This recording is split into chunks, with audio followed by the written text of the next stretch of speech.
You can see a lot of fans have taken a lot of time to put together their thoughts in very professionally done signs. And John Farrell had a good response when they both met in spring training. He says, "What are we supposed to do now? Go out and wrestle?" He and Gibby. Umpires are going over the ground rules. This is the first of 3 over the weekend, and it is supposed to be a packed house for all 3 ball games. It's a great opportunity for the Blue Jays to really get into the atmosphere of what it takes. John Farrell was the pitching coach, as we mentioned, with the Red Sox in 2007 and 2010. And for 2 years, he was the manager of the Blue Jays. 154 games while here in Toronto. And earlier today, Farrell met the media, and you can see the interest. This was at 5:43 p.m. And Farrell doffs his cap to the crowd, and that incites some a little further.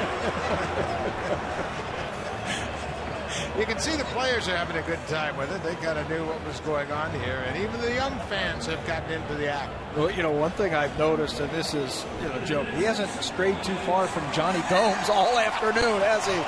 That's Johnny Gomes right out in front there. So the Blue Jays take the field. It'll be the Blue Jays debut from the big right-hander, Josh Johnson. Let's take a look at the Red Sox lineup. Top of the order is manned by Jacoby Ellsbury, a terrific player that led the major leagues in total bases in 2011. Had a great season. He was a Gold Glove winner, an All-Star, and the Silver Slugger. Top of the order for Boston. Have a 30-30 season for the Red Sox. Mike Napoli, his first year with the Red Sox, had a great spring. Hit 300 in the spring with 2 homers and 9 RBIs. He will be playing first base the majority of the season for John Farrell's Boston Red Sox. And that is the lineup that Josh Johnson will be facing. And his trade, the interest in Josh Johnson really got the ball rolling for the Toronto Blue Jays in the offseason. There are his numbers for the Miami Marlins last year in the 31 starts. 8th big league season for Johnson, his first start with the Blue Jays, and he had a great spring. He came as advertised in the spring. 4 starts, 6 appearances. The opponents hit just 164 off the big right-hander. Really worked on the ball down in the strike zone all spring long. Threw the ball really well. And I think a lot of people have been anticipating this start here tonight. Josh Johnson is Blue Jays' number 4 starter. He's 6'7" for his career, 56 and 37 with a sparkling .321 earned run average. Well, we saw the great defense last night, and you can expect to see good defense every night. A little bit different change in the outfield tonight. Cabrera in left, Rasmussen center. Rajay Davis is in right field with Bautista out. Meister, Asturias, and Reyes on the left side. Bonifacio and Mark DeRosa starting at first. J.P. Arancibia will match up with Josh Johnson for the battery tonight. And there's Rajay in the outfit taking over for Jose Bautista, who tweaked his ankle a little bit in the 8th inning last night on that play at first base. Rajay gets his first start of 2013. He made 14 starts a year ago in right field. We are set for action. Jacoby Ellsbury steps into the batter's box.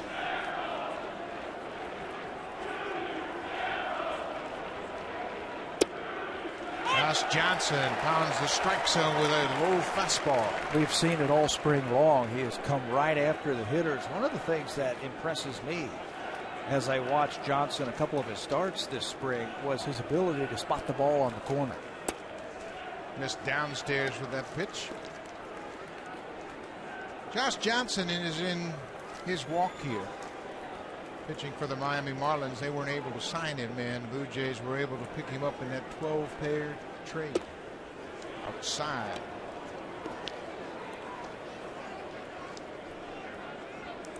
He is a power pitcher.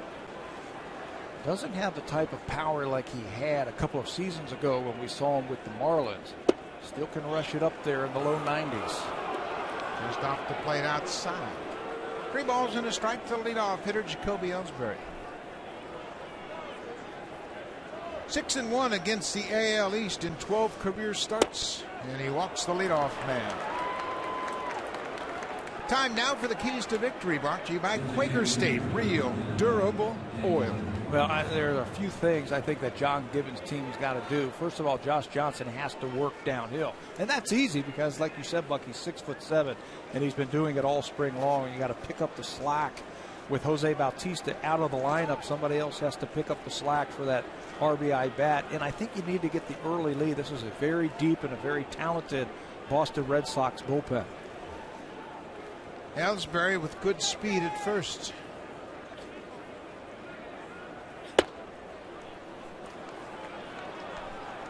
Daniel Nava is the DH tonight. Only played in one game. Nava hit .243 a year ago for the Red Sox. We saw him a couple of seasons ago and did a pretty good job for the Red Sox. Was not in the big leagues at all. 2011, a little bit last year.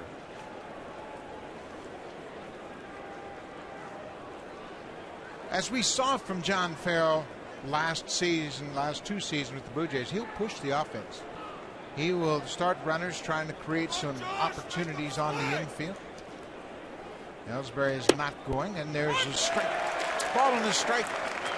And they have the players to do that, the Boston Red Sox. In the past, it was lay back and let them slug it out. But this year, John's got Ellsbury, he's got Pedroia who can run a little bit, Jackie Bradley Jr., Shane Victorino had 39 steals last season, so he's got some weapons over there with their legs.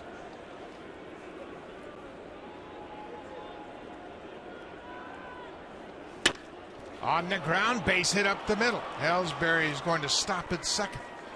First two reach against Josh Johnson. Daniel Nava with the base hit versus right-handers, a great on-base percentage, and that's why they have him in the number 2 hole. .383. Little sinker from Johnson, and hits it right back where it came from.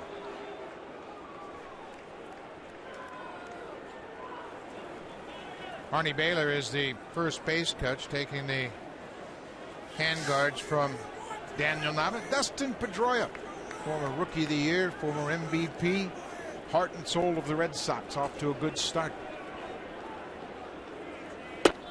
First pitch strike.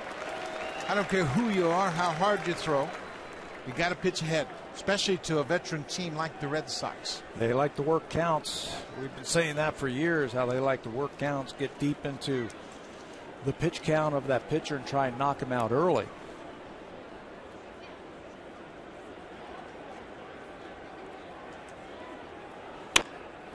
Fly ball to right. Rajay Davis makes the grab, and Ellsbury tags. He's on his way to third, and he'll get there. So Ellsbury moves up on the fly ball to right.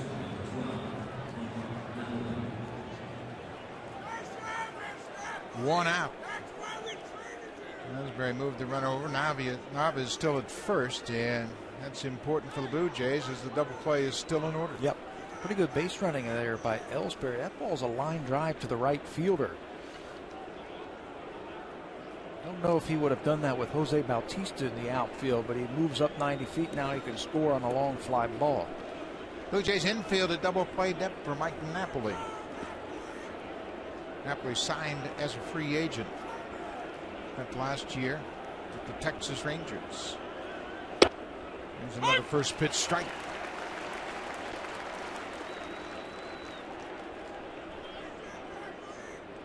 Napoli, you would think he'd be a pretty good fastball hitter, but he hit under 200 last year against Teeters. And Johnson's got a good one. And that has gone down over the last couple of seasons. Looks like they want to try to crowd him with that fastball. Severe fly ball type of hitter, Mike Napoli. He's got that uppercut swing, and that's why they signed him to play in Fenway Park. So we'll see how they combat that. Maybe that two-seamer comes into play a little bit here. Coming inside. Boy, that beat him. There's a great example of Napoli not getting around in that 94-mile-an-hour fastball. Everybody has the scouting reports. Everybody has the numbers. And his numbers said, like we showed you, 190 last year against fastballs. So you got to crowd him. You don't want him to extend those arms and get the ball into the outfield.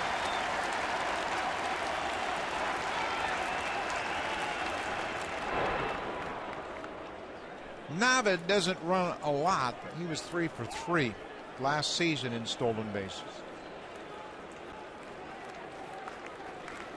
First baseman is Mark DeRosa, making his 15th career start at first. Breaking ball into there. Good job by Aaron Seavey. Stayed on his feet once he blocked that ball, so the base runners had to hold their ground. Just try and smother it. That's the pitch that you wanted to try and get the strikeout with. That slider down and away.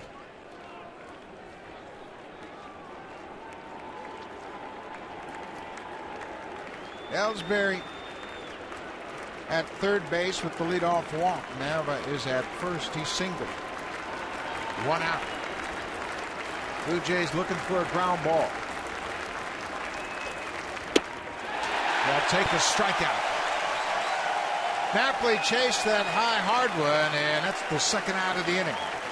That was the hardest pitch that Josh Johnson has thrown this inning. Reaches back for a little something extra, about a belt-high fastball.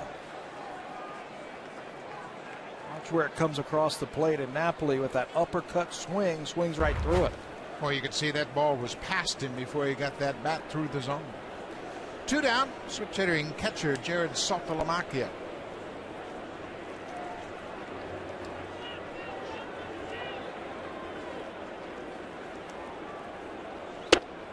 Swing and a miss.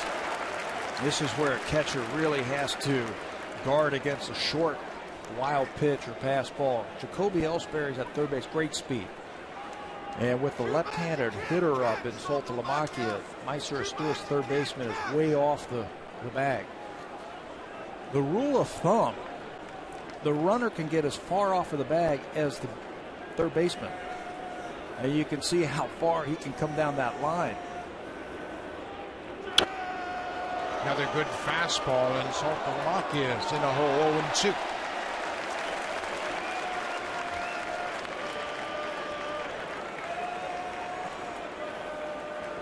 Might be heads up right now with the hitter in trouble 0-2. Nava at first base might be on the move. And if he steals, I think they should hold the baseball. Not moving. He took a couple of steps towards second. We just showed you how far Ellsbury could come down that line because there's not a defender there. If they try the double steal because the hitter is in a hole, you don't want to be throwing down to second base. Ellsbury could walk home.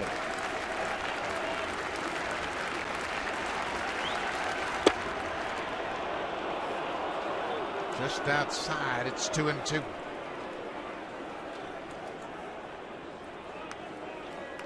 Josh Johnson last faced the Red Sox last June 11th. He went 7 innings, allowed just 4 hits, beating Boston 4-1. He was matched up against Josh Beckett.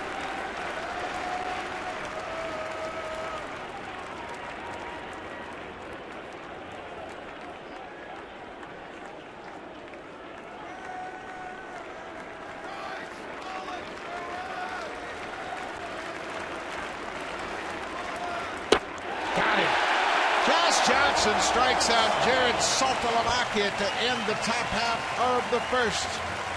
Boston leaves 2. Bottom of the first, top of the order, Jose Reyes.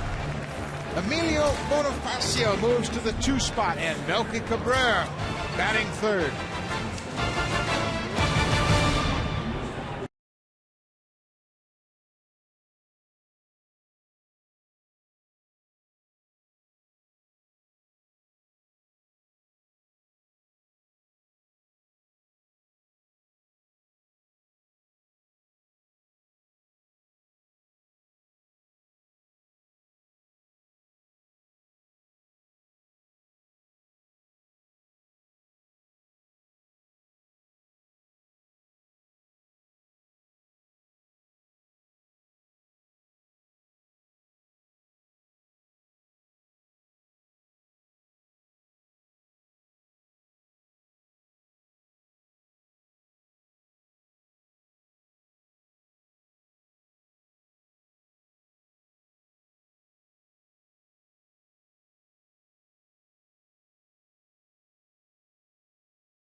Cleveland to wrap up the series. Let's take a look at the Blue Jays lineup tonight. Reyes, Bonifacio, and Melky Cabrera in Jose Bautista's spot. J.P. Arancibia, 2 home runs last night, 7th time in his young career. He's hit 2 home runs in a ball game, and Rajay Davis gets his first start of the season. 6 extra base hits in 19 spring games. And last year he had 285 against lefty pitching, and that's what he's going to face tonight. Felix Doubront will get the start for the Boston Red Sox. You see 29 starts last year, 11 in 10, just 25 years old. This is his 3rd year in the major leagues. He's got a very good arm. Command at times is an issue for Felix Doubront. He was the first Red Sox to reach double digits in wins last year. He did that on July the 18th, and he only ended up with 1 more win from July 18th on. So he had a very poor second half for the Red Sox. Take a look at the outfield defense. Rookie Jackie Bradley Jr. is in left field. He made the team out of spring training. Gold Glover Jacoby Ellsbury's in center, and Shane Victorino is in right. Will Middlebrooks and Jose Iglesias on the left side. Dustin Pedroia, Gold Glover at second base. Mike Napoli made 24 starts at first last year for Texas, and Jared Saltalamacchia will team up with Felix Doubront. Red Sox signed Stephen Drew to play shortstop, but he is on the disabled list with a concussion. Jose Iglesias had a great spring and off to a great start in 2013. He could really pick it at shortstop. Jose Reyes, the switch hitter, batting right-handed against Doubront. It's the first pitch strike. Reyes, a 301 hitter against lefty pitching, 288 against right-handers.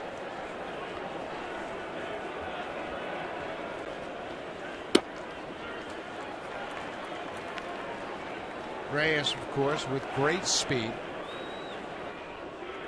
And he is the quintessential leadoff guy. Patient, knows his job is to get on base. And he does. Hold your horses. Here goes Reyes. Taking a look, and he's going to stop, thinking about 3. Loviste starts the game off with a leadoff double. Always amongst the leaders in triples wherever he is playing. For the Bats or for the Marlins, we'll probably see the same thing here. He smokes this ball into the gap in left center field. And you can see from that reaction out of the box, he's thinking 3. Jacoby Ellsbury did a great job of getting over and playing that ball off that auxiliary scoreboard in left center field to hold him to a double. Good speed in center field by Ellsbury to keep him at second base. Emilio Bonifacio batting second tonight. He pushes a bunt up the first baseline.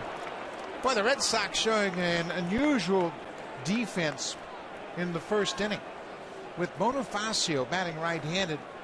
Pedroia, the second baseman, and Napoli, the first baseman, are really playing shallow, guarding against that push bunt. But I think you give away an awful lot of range early in a ball game. Brian Butterfield, 11 years with the Blue Jays, is the third base coach and defensive infield coach for the Red Sox. He's got Will Middlebrooks in at third base. Everybody expecting the bunt. Boy, I tell you, we have seen it already from the clubs that the Blue Jays have played. Of course, the Indians and now the Red Sox. But you can see on defense, everybody's concerned about the speed of the Blue Jays on bases. Yeah, and why not? It's really tough. We've seen it play out in the first series of this homestand against the Indians. Everybody a little unnerved a little bit. The beauty of that, when you have that speed and you have to respect it defensively, you swing away, you can smack them right through the infield. Bonifacio swings right through that off-speed pitch. Pat mentioned Doubront, 25 years old, allowed 6 home runs on off-speed pitches a year ago. He's been the youngest Red Sox starter the last 3 seasons. He comes up with a big strikeout. Bonifacio couldn't move Reyes along. Just a reminder, fans, there's great Davis Cup tennis action Canada taking on Italy. It's on right now on Sports. Milos Raonic leading the Canadians. 1 out. Melky Cabrera. 3 switch hitters top of the order tonight for the Jays. Boy, Dustin Pedroia is camped out at second with Reyes getting a lead. Yeah, and I think it's because after the strikeout to Bonifacio and he wasn't able to move him up, Red Sox think that the next best thing, let's see if he tries to steal. So Pedroia acting almost like a first baseman, holding him on at second. Melky Cabrera takes a first pitch strike breaking ball. Jose Bautista, if you're just joining us, is out of the lineup tonight. He sprained his ankle in the 8th inning of last night's game. Couldn't answer the bell tonight.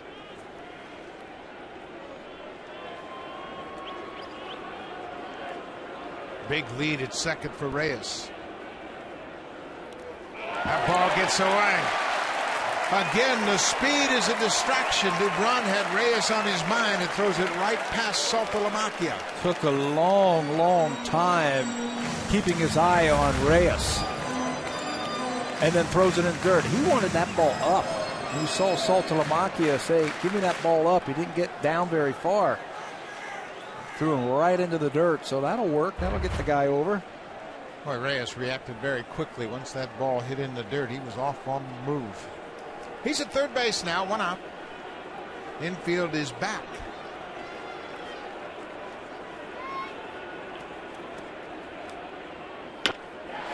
Hot shot, short hopped. Reyes is safe. Oh my, what a heads up play.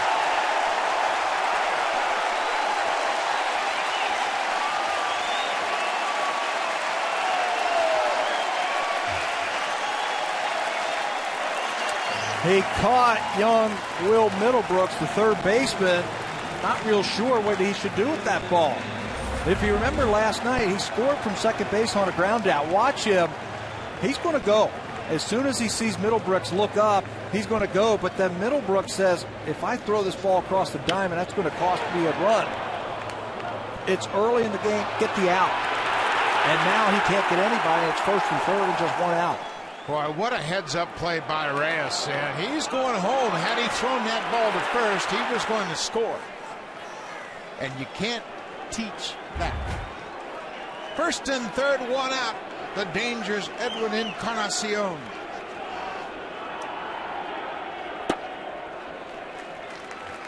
Edwin with a 3-run homer in the 5th last night. One of 5 home runs the Blue Jays hit. And what was good about that, Buck, is it was a fastball that was up and he was able to tomahawk it out. That'll get you going.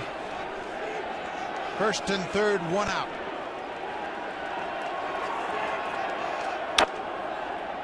Fouls it up the third baseline. Watch where this pitch is to Edwin Encarnacion. A couple of runners on. They try and crowd him, and he said, not tonight. On a line. Just over the wall and left center field for his first home run of the season. 3 RBIs. Encarnacion has worn out Felix Doubront. He is 5 for 9 against the Red Sox left-hander with a homer.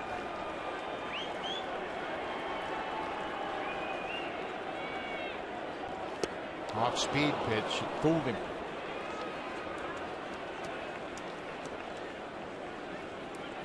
Red Sox defense playing on the infield to pull. See Pedroia near the bag at second. Big hole on the right side, but I believe that Encarnacion's not thinking about a grounder to right. And he shouldn't. His job is to get that run in from third base. On the ground, Middlebrooks bobbles it. Second for 1. Pedroia's return throw just in time. Encarnacion didn't think so.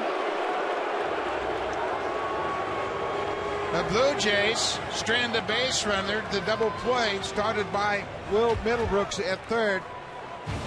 Gets Doubront out of the inning. Bang, bang at first.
game, brought to you by the new BlackBerry Z10, built to keep you moving. Well, Josh Johnson, when he first came to the big leagues, he was a super power pitcher. He hit it 97, 98 miles an hour. He's backed off of that. His fastball usage has gone down as that ball's popped up to the right side. Will Middlebrooks pops up on the first pitch of the inning.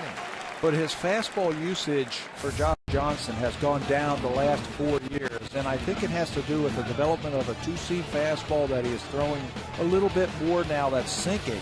And he's always had a great curveball. He's using it a little bit more over the last couple of seasons, where you don't need to use that great fastball.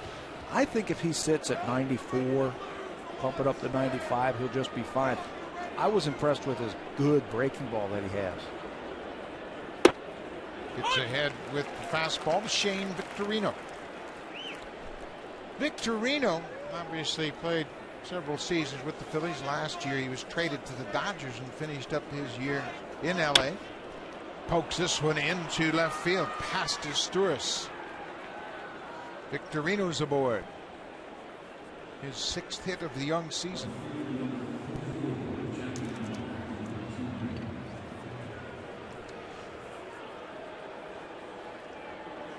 Blue Jays believe they have a dream team. 14 new players on the opening day roster this season. So Victorino's at first. Got to keep your eye on him. He had 39 stolen bases a year ago. Jackie Bradley Jr., the rookie.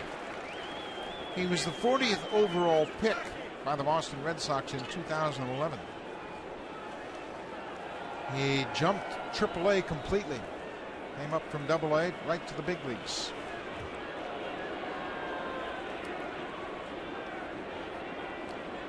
And he has been the talk of the Red Sox camp all springs long.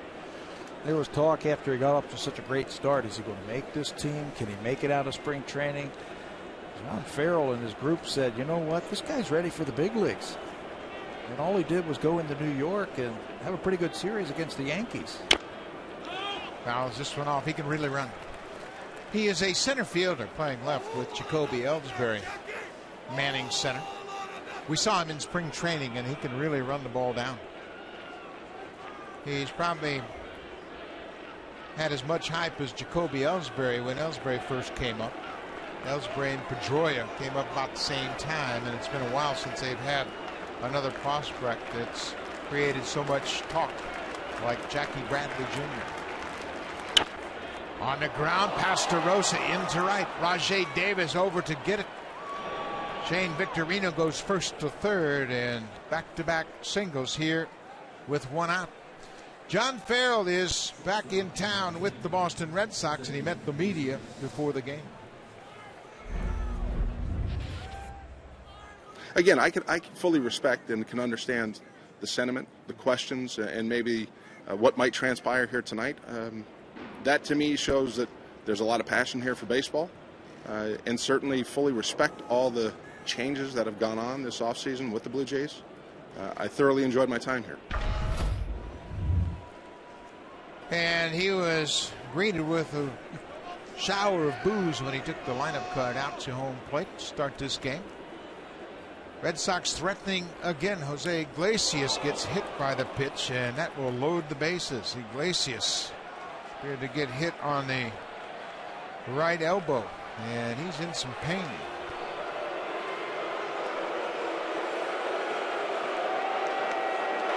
Back in the day when an inside pitch was starting to come in, you would turn your back to the ball and take that in your back. A couple of days now we've seen hitters expose that arm and get drilled, as Iglesias just can't pull the arms up and out of the way enough, and it hits him right in his throwing arm, right on that back elbow.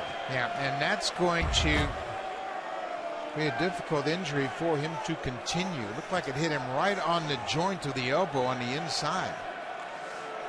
And it appears as though he's going to stay in the game. He took his left elbow guard off and turns it over to the trainer, and he's going to make his way to first.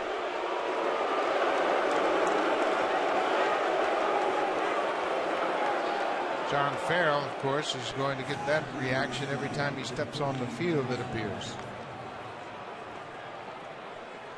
Well, the Red Sox again threatening here in the second inning. They stranded a pair in the first. Johnson got back-to-back strikeouts to end the threat.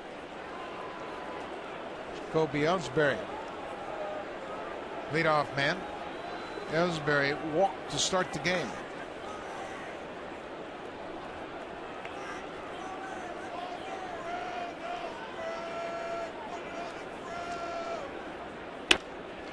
This is a little looper that's going to get down in left field, and Jackie Bradley Jr. didn't get a good read on it at all. He looked like he might have slipped a little bit. And Victorino comes in to score the first run of the ball game. Ellsbury picks up the RBI. You talk about the great speed that Bradley has, and he certainly does. Normally he would score on a base hit like this, but he got turned around a little bit and fell down. I don't know if his spikes got caught around second base. Watch him on this shot right here on the clear base hit. Right there, he goes down and cannot score, so only one run will cross the plate. Ellsbury plates Victorino. 1-0 Red Sox. Bases still loaded. Daniel Nava looks at one outside. Nava singled his first time up. Red Sox 4 hits already. This is a different type of offense that we have seen from the Red Sox over the last few years. Not a ton of power. They used to just club you night in and night out with a lot of doubles. This one a little bit more speed, good at bats, good on base percentage. Their big bat, of course, is David Ortiz, who's on the disabled list. Still dealing with Achilles tendon issues. Ball on the strike to Nava. On the ground, this could be two. Reyes, Bonifacio. DeRosa digs it out of the dirt to end the inning. Double play combination gets Johnson out of the inning with minimal damage. Boston leads it 1-0.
Here in the bottom of the second, last night he had another big night at the plate. Spun on a couple of fastballs. Brett Meyer, that one went 460 feet, and then this one down the line.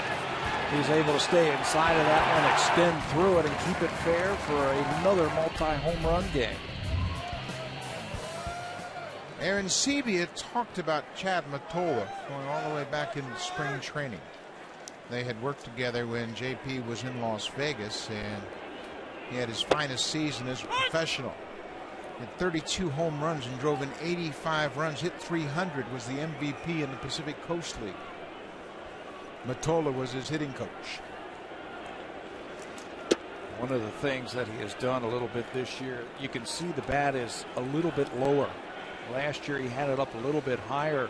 This year he is starting his hands a little bit lower just to take some of that tension out of his shoulders to help him be a little bit more free. We have watched JP now for a little over 2 full seasons, and you and I both have thought that JP was a better breaking ball hitter than fastball hitter. In our discussions with Chad Mottola, he thinks the opposite is true. We just haven't seen the real Aaron Sebia yet. 1-2. Upstairs. Yeah, he thinks that he can turn around a fastball.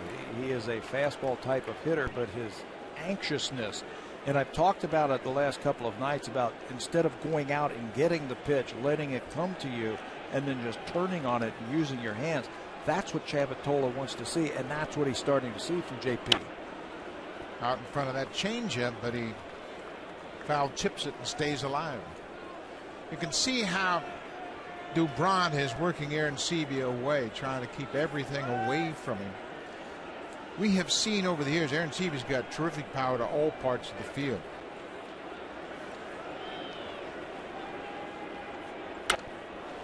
Another pitch away. Look how on pitch tracks how everything is on the outer half or beyond. Unless it's a mistake, I don't think you're going to see anything middle in from Doubront. Doubront can give up the home runs. He's got a great arm, but he's going to stay away from JP. 2-2 pitch. Big breaking ball. This one's popped up. Napoli over in foul territory on the warning track. And Sebia is retired.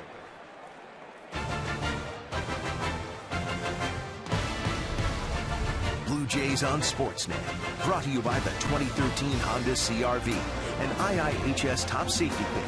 Honda is the official vehicle of the Toronto Blue Jays.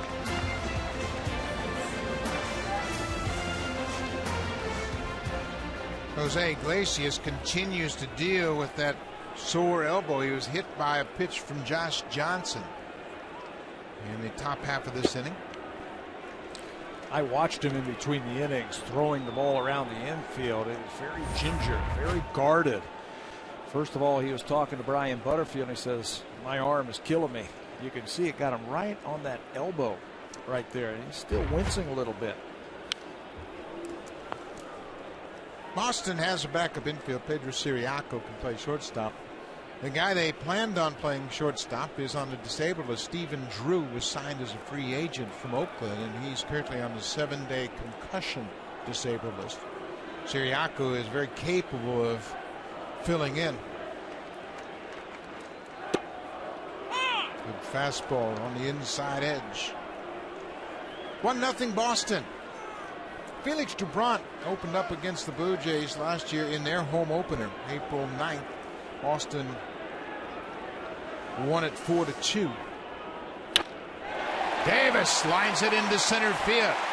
Jackie Bradley Jr. gets over, cuts it off. Big turn by Davis, and he'll get back to first. Rajay Davis aboard with a 1-out single. Colby Rasmus will be the hitter. Picked up his first hit last night in the 6th inning, and it was a dramatic home run. After driving the ball deep but foul, a couple of pitches later, he's hits one out in front, and he doesn't miss this one. Smokes it off the second deck in right field, no doubt about it. That's a good sign, and he too has been working very hard with Chad Mottola to straighten things out in his swing. That's a good sign. Rajay Davis at first. Rasmus with just one hit so far. That home run. Big lead by Rajay Davis. We've got 1 foot on the artificial surface. Davis with 46 steals a year ago. Ripped down the right side. That's a fair ball. Up against the wall. Davis around second. He's headed for third. Throw goes to second, and Rasmus is in there with a slide.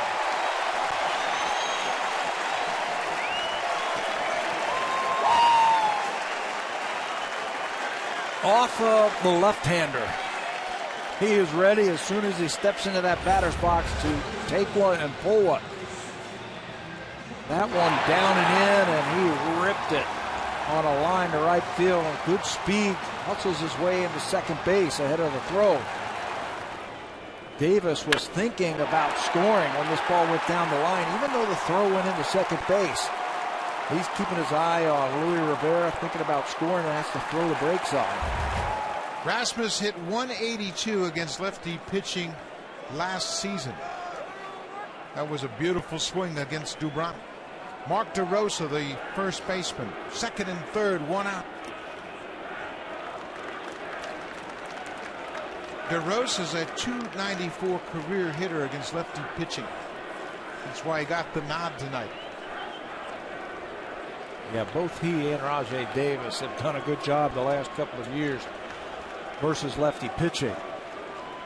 John Givens did a good thing getting Mark DeRosa some at bats in last night's game to get ready for this game.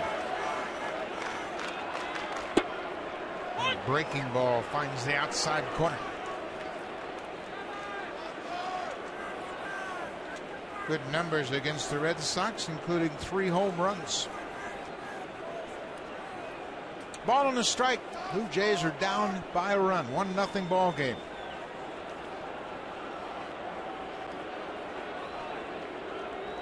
DeRosa pops it down the right side. Long run for Victorino. He makes the catch. Rajay Davis tagging from third to throw is high, and Davis scores. A pop foul fly down the right field line, and not that day, but Davis went back immediately, tagged up and challenged Shane Victorino's arm. I'm telling you, that's what speed does for you. A lot of times on a short fly ball like this, the runner can't score. Victorino catches the ball and just can't get turned around enough to throw the ball accurately towards home plate. Rajay Davis kicks off that bag at third base and scores standing to tie it up. Good speed from Davis. He always seems to make something happen when he comes into the ball game. Boy, does he ever. And he certainly gets into the opposition's minds. Number 9 hitters, Meister is Sturis. Rasmus at second base. It's a 1-1 game. Well, I tell you what, folks, if the first 2 innings are any indication what the Red Sox and Blue Jays are going to do for the season, strap yourself in. There's a lot of emotion in this ballpark tonight. Is Sturis a switch hitter?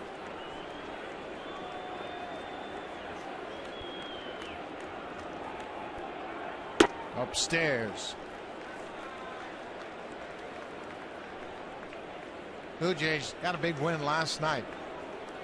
They won the finale against Cleveland 10-8, back and forth all night long. Davis starting in place of Jose Bautista, who's out of the lineup with a sprained ankle.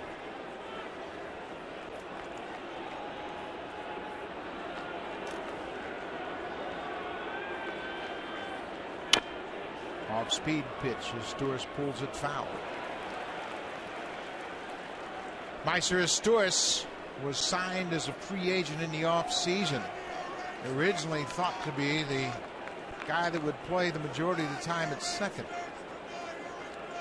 John Givens continues to say he's going to get his fair share of starts at second base, but he can play third, short, and second. Blue Jays have a number of players this year who can play different positions, and that really helps when you're carrying 8 relievers. 8 relievers for the time being. Great view from center field.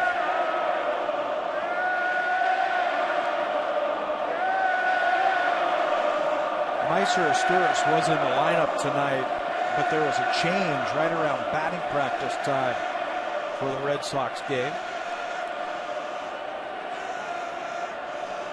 1-2, 2 outs. Bounce back to the mound. Doubront has it. Takes his time, and the inning is over. But the Blue Jays score a run on 2 hits. Rajay Davis scores on a short fly ball down the right field line. 1-1 after 2.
center field, where they have opened up the former Windows restaurant, and it's currently just called the outfield 200 level, and you can see how popular it is. That's going to be a gathering destination for fans in Rogers Center this season. Dustin Pedroia flied out to right his first time up. Josh Johnson threw just 11 pitches in the second inning. Falls behind 2-0. Johnson, like the rest of his starters so far, had a little bit of a shaky first inning. Each of the 4 starters threw over 20 pitches in their first inning of work this year, and that's natural. First game of the season, a lot of hype, everybody fired up. Dustin Pedroia hits a high fly ball to left. Melky Cabrera calls for it. 1 down. But I don't care how many years you've played, how many times you've pitched big league games. At the first start of the season, you always have a little extra adrenaline flowing, and it appears as though Johnson has tamed it down. We saw that with Brandon Morrow in his first start. Big crowds, excitement, anticipation. Brandon said he was amped up too much in that first inning. Remember all those pitches that were sailing wide? Napoli goes after the first pitch. DeRosa in foul territory. 2 quick outs. Fans, if you want your baseball questions answered by our team of experts, email asktheexperts@sportsnet.ca. And then you can keep your eye out later on for the Home Hardware Ask the Experts segment later in the game. Lots of experts on hand here tonight. Big crowd. This is going to rival opening day. 2 outs. Full house Friday night crowd. It's expected to be full over the weekend as well. Jared Saltalamacchio was a strikeout victim back in the first. This might be the first time we have seen the shift this season as 3 infielders are positioned on the right side. And this ball is driven to left. Melky Cabrera. Easy inning for Josh Johnson. 3 up, 3 down on just 6 pitches.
Brought to you by Home Hardware and Building Center locations. Homeowners helping homeowners with expert advice. And by the 2013 Honda CR-V, an IIHS top safety pick. Honda is the official vehicle of the Toronto Blue Jays.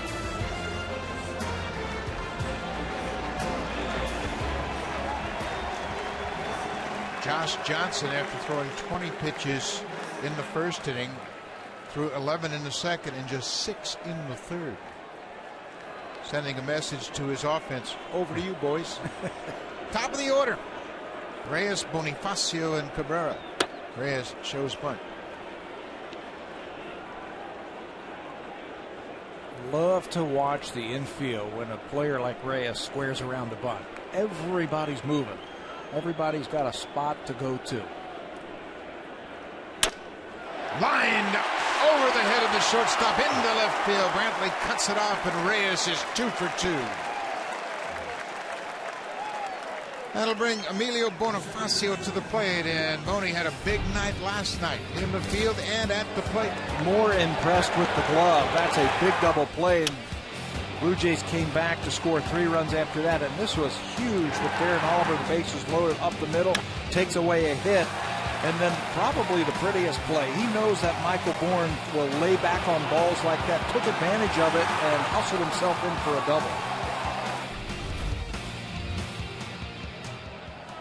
Bonifacio struck out back in the first. 1-1 ball game. Doubront with a calling card toss to first.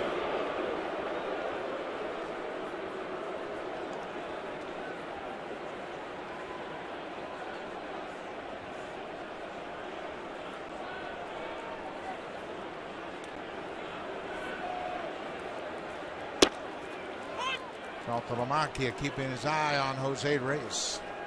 A couple of options here for the Blue Jays. A little tougher to steal against a left-handed pitcher, especially a guy you don't know that whole much about. Reyes not looking real comfortable, so you can start that runner and play hit and run if you want to. Protect that runner with the bat.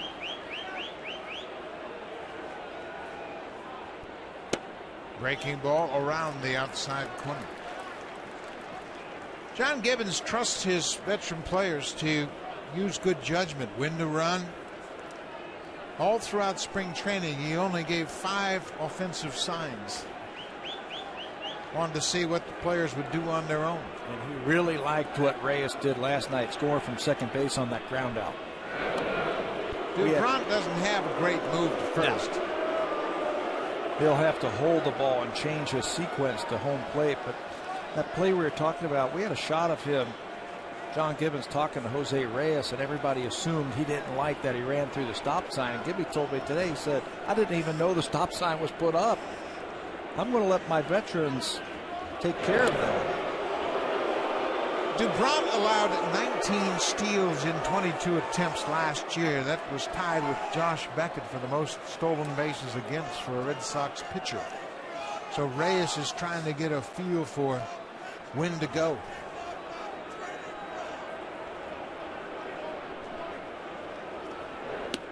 Quick pitch.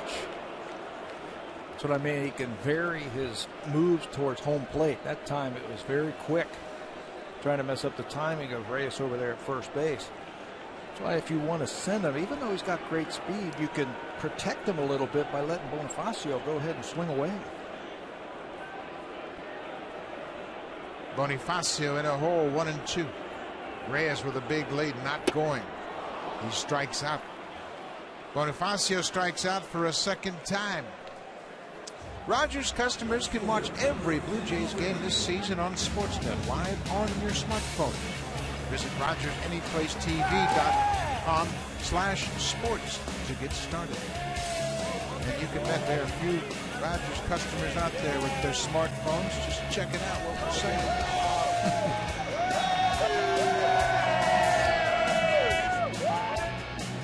They're not having any fun on a Friday night. 1 out, Melky Cabrera. Cabrera reached on a fielder's choice his first time up. He had a ground ball right to the third baseman, Will Middlebrooks.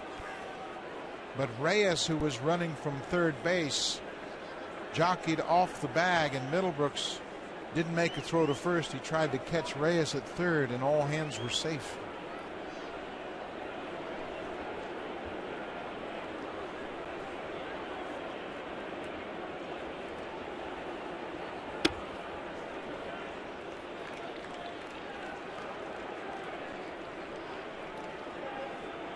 Doubront wants another baseball.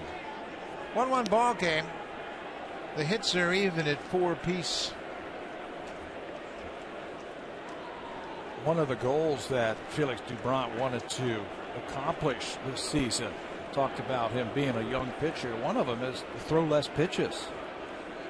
Keep that eye on the glove, throw more pitches, attack the strike zone a little more.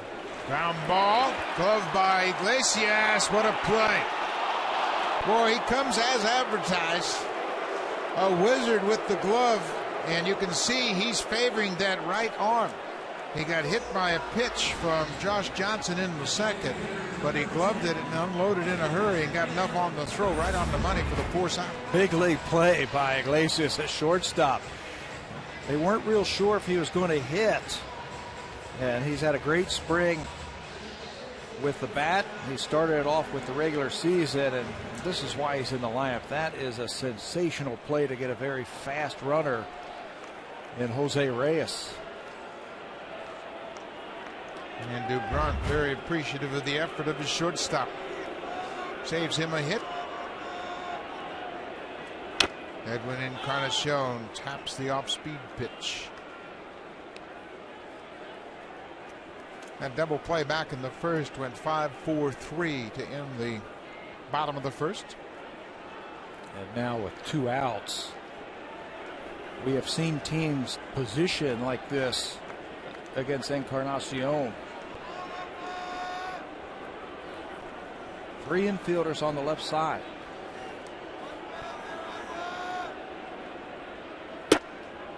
Encarnacion late on that high fastball. John Farrell, of course, has seen Edwin the last 2 years, and he knows he hits a lot of balls to left side.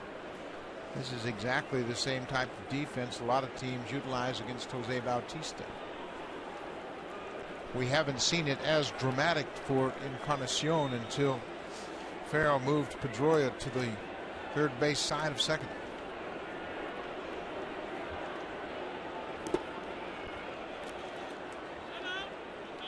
I don't think you got to let that defense play with you.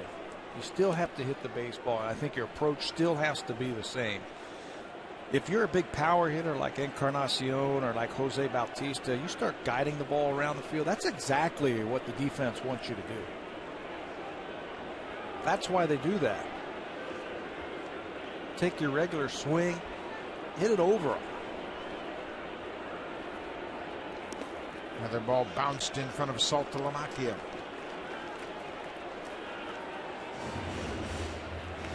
Career season a year ago for Encarnacion, 42 homers, 110 RBIs.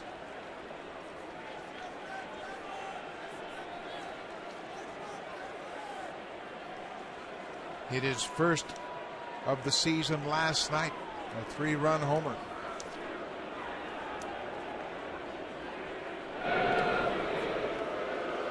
He doesn't look real comfortable throwing that ball over to first, does he?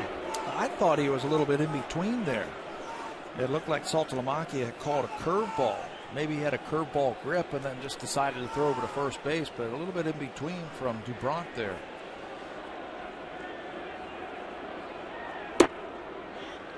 One thing he shouldn't be doing is splitting his concentration between the runner with 2 outs and Encarnacion at the plate. Yeah, you want to keep your focus on the hitter for sure, especially a dangerous hitter like Edwin. Melky Cabrera with a full count. 2 outs, he'll be off on the pitch.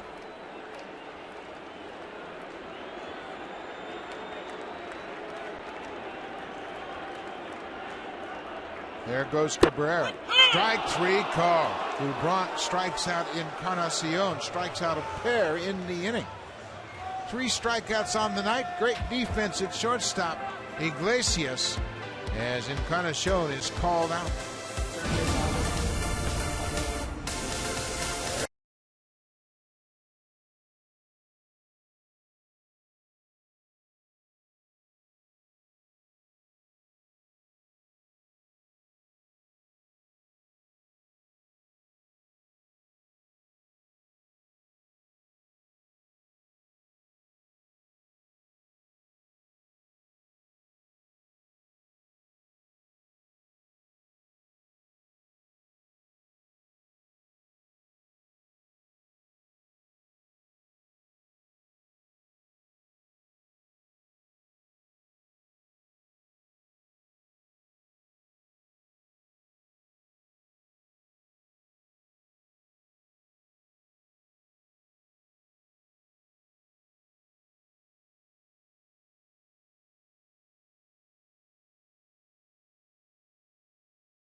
tonight, Jack Morris. Great pitcher throughout the first baseball, and he threw a strike to Mark Burley, and Morris is now part of the Sportsnet broadcast crew. He'll be working in the radio booth with Jerry Howard for most of the season, and he'll join you and I in the booth from time to time, and we'll fill in for you when you take a little break. Jack Morris, 2 years with the Blue Jays, 28-18 in his 2 years, and 2 World Series rings. You look at his name, and the first word that comes to mind, winner. Jack's a winner. Great to have him as part of our broadcast crew, and you'll hear from Jack Morris, and certainly a great time to bring him in. He is tied distinctly to those 2 World Series championship banners. Welcome aboard, Jack.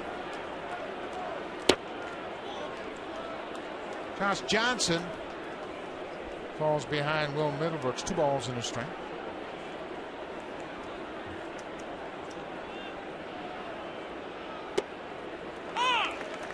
A bit of a cut fastball finds the strike zone. It evens the count at 2-2.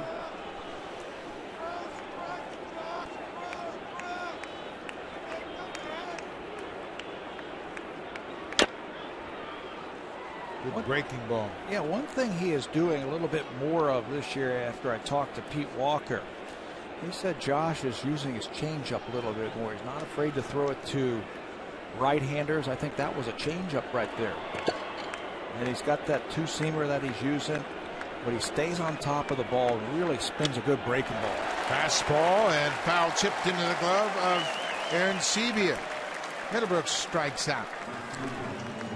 Fans, a reminder, you can get suited up for the 2013 season at jshop.ca. jshop.ca has the largest online selection of authentic Blue Jays caps, t-shirts, jerseys, and more. Visit jshop.ca or call 1-877-JAYS-SHOP. I imagine that's going to be very busy this summer. Going to be very busy all weekend, that's for sure. Shane Victorino has a base hit. He scored the Red Sox run in the second.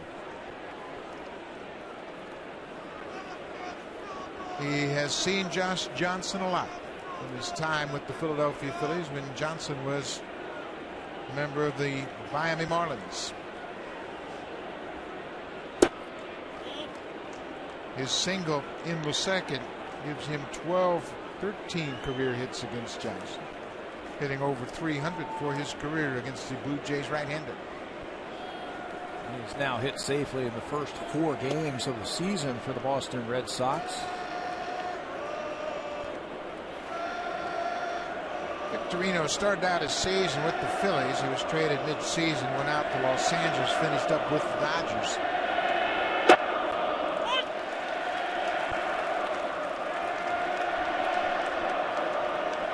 John Farrell, the manager of the Red Sox, back in town for the first time, and the fans are reminding him of his time here with the Blue Jays. Bonifacio wide of first base, pulls DeRosa off the bag, and Victorino's aboard.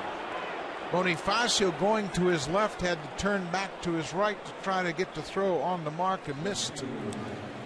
That was the problem that he had at the early part of spring training. His throwing went a long way to get this, show some great range, but you're right, just didn't get fully turned around. You got to get those feet, you got to keep those feet moving, turn, close that front shoulder. If you don't do that, that ball's going to take off on you, and it does, and he'll be charged with an error. Victorino bluffed the break and stopped at first. Jackie Bradley Jr. singled his first time up. We mentioned he made the team in spring training, and why not? He went 26 for 75 in spring training. That's a .419 average. Tough to keep him off the club.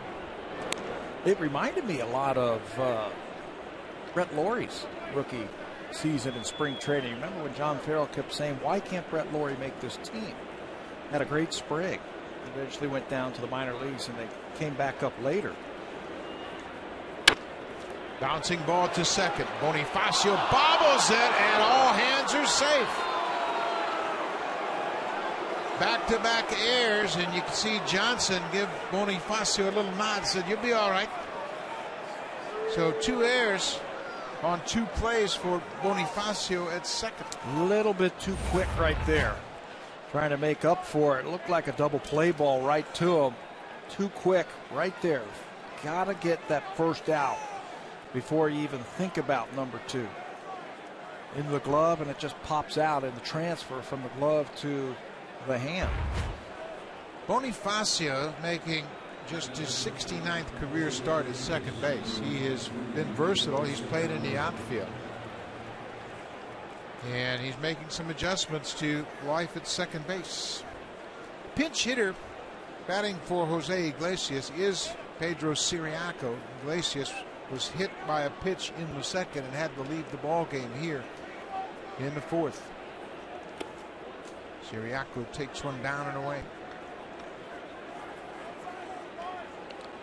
We could see Iglesias was bothered by that right elbow. He got hit inside his right elbow on a pitch from Josh Johnson in the second.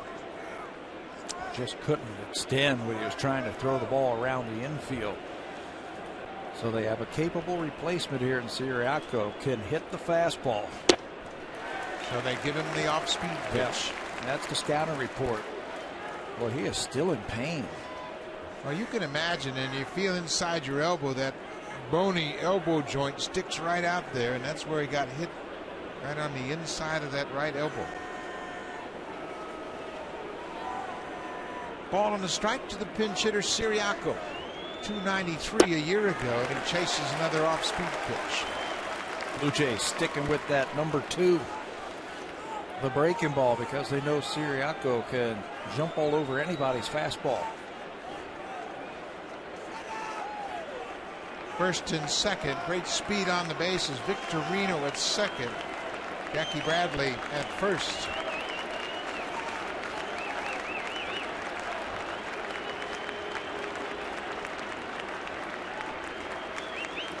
Another breaking ball dug out of the dirt by Aaron Sevilla. Blue Jays got a double play to end the second inning. 6-4-3 off the bat of Daniel Nava. Bonifacio had another opportunity to help Josh Johnson close out this inning and erase those 2 errors. Boy, don't you know it. You feel like you just want to dig a hole and hide after a couple plays like that. And you got to tell yourself, give me the next one. Hit that next one right to me. Well, let me make up for it. Let me pick up my starter. Line drive, base hit to left. Melky Cabrera comes on, takes a high hop. Shane Victorino is safe. Ball gets past Aaron Sevy, but Johnson is right there to back him up. Ciriaco delivers the pinch hit RBI single, and Boston has taken a 2-1 lead. Looked like it was another breaking ball, but it caught too much of the plate with 2 strikes. Yep, slider down and in this time, and Ciriaco comes off the bench and delivers a pinch hit. One hop to Cabrera, and it's just offline a little bit. If it was up towards the plate just a little bit more, it looked like they had a shot at him. Cabrera is a very good outfield arm. Ciriaco comes off the bench, picks up the RBI. His first at bat of the season. Pinch base hit RBI has given the Red Sox the lead. Back to the top of the order, center fielder Jacoby Ellsbury. Ellsbury was limited to just 74 games a year ago. He dislocated his shoulder after a week of the season last year. Played in 7 games to start the season and dislocated his shoulder on April 13th. Missed all of those games. That came back and had a good second half for the Red Sox. Had a big year 2 years ago. Pitchers have had to change the way they attack Ellsbury. Keep the ball away from him. He's got good power.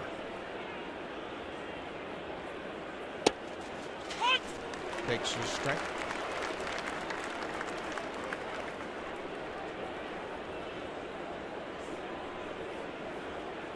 Always been a challenge for the Blue Jays to handle Jacoby Ellsbury. You can see his career numbers, a .326 average with 9 homers. Remember when he would hit at the bottom of the lineup and pitchers would challenge him with fastballs? Well, those days are over. They got to keep the ball away from him. And that ball ate him up inside.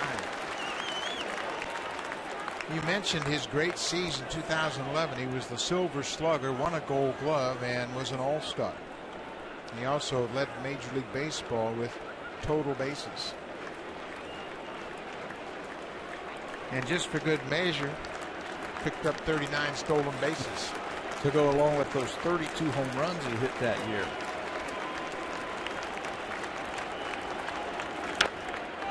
Ellsbury stays alive. Boston has taken a 2-1 lead.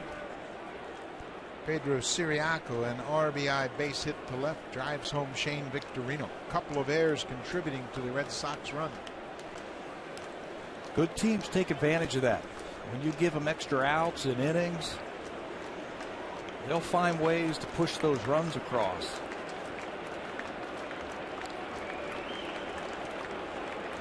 Another 1-2 pitch, 1 out.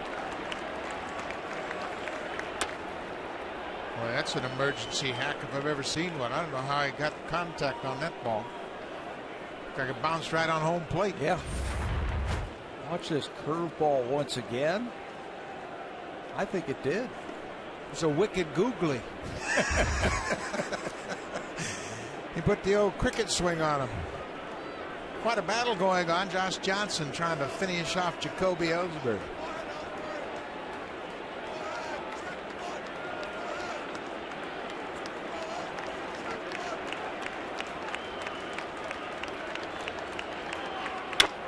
Little looper toward right. That's going to be caught by Bonifacio. Infield fly was in order. So now 2 down. Ellsbury really got jammed on an inside pitch. What a job that Josh Johnson has done so far in this inning to limit the damage. Strikeout, and he was cruising right along after that double play by Nava in the second, a 1-2-3 third. Struck out Middlebrooks and then a couple of errors. Trying to pick up his second baseman.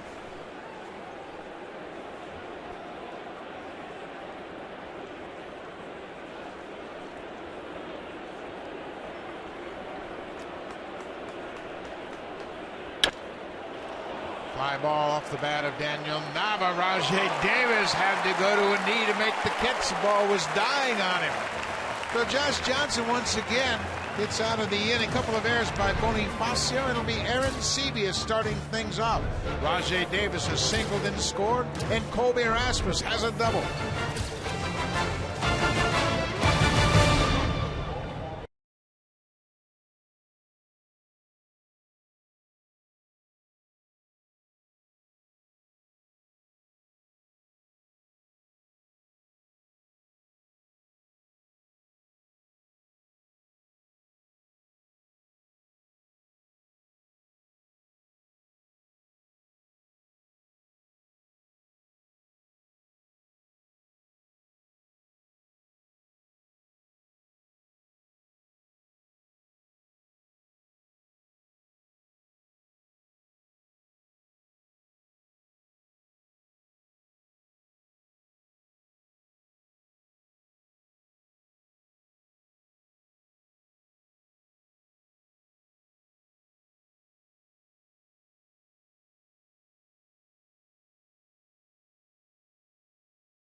Mark Burley, he made a couple of errors in the inning, and he said, hey man, you're going to help us out a lot more than you're going to hurt us. Don't worry about that. We'll get that run back. And then there's the skipper. You all right, man? Hang in there. Rough inning for Bonifacio, but all the Red Sox could do was come up with a single run. It's a 2-1 ball game. Great job by Josh Johnson. He had to throw a few extra pitches in that inning, but he limited just 1 run.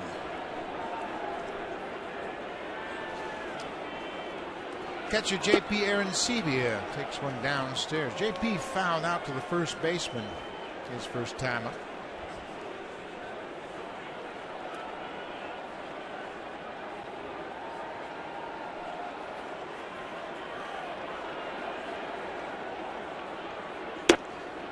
J.P. we mentioned his 2 home run night was the 7th multi-home run game of his career. Since 2010, there's only been one other catcher with more than 4 2-homer games, and that's Russell Martin, who's now with the Pirates. We got a couple of home run hitting catchers in this series. Saltalamacchia has hit 4 over the last couple of years, is tied for 3rd most in the American League. JP, he's good for 25 if he stays healthy, I think.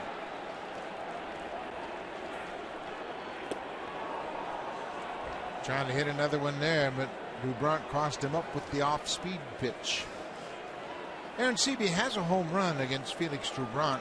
That's the only hit in 8 at-bats. He's 1 for 8.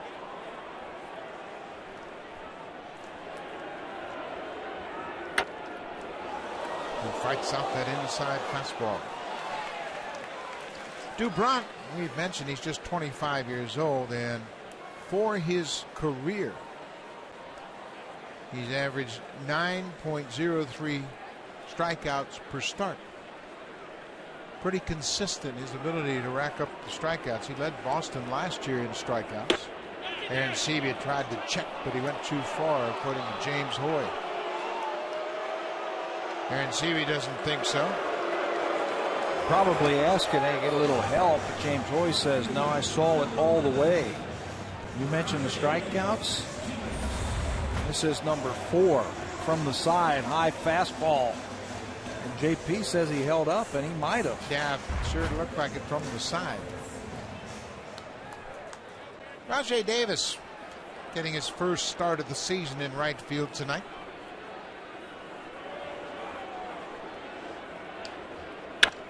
Hits it hard, gloved by Pedroia. Boy, he was shallow guarding against that push bunt. Made a nice grab of that hot shot. 2 outs. A reminder, Canada is taking on Italy in Davis Cup action. Milos Raonic is currently on the court. Right now you can watch it on Sportsnet 1. Great Davis Cup tennis action. Of course, Canada knocked off Spain in their last match. Trying to do the same against Italy. Colby Rasmus doubled in the second.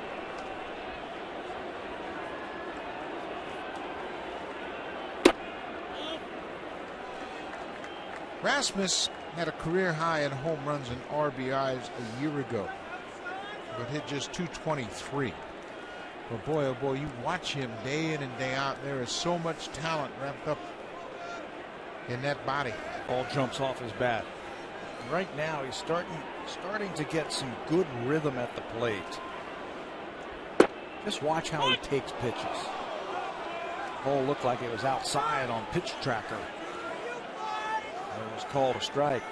But Colby, the way he winds up, and he's got a very fluid, goes back very nicely, and then through the baseball. He's got some good rhythm at the plate right now.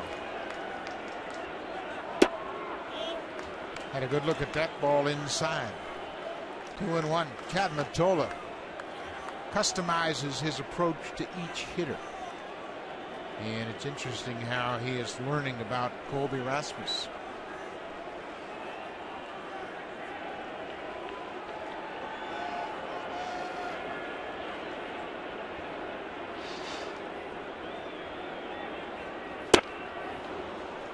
Rasmus had a good cut.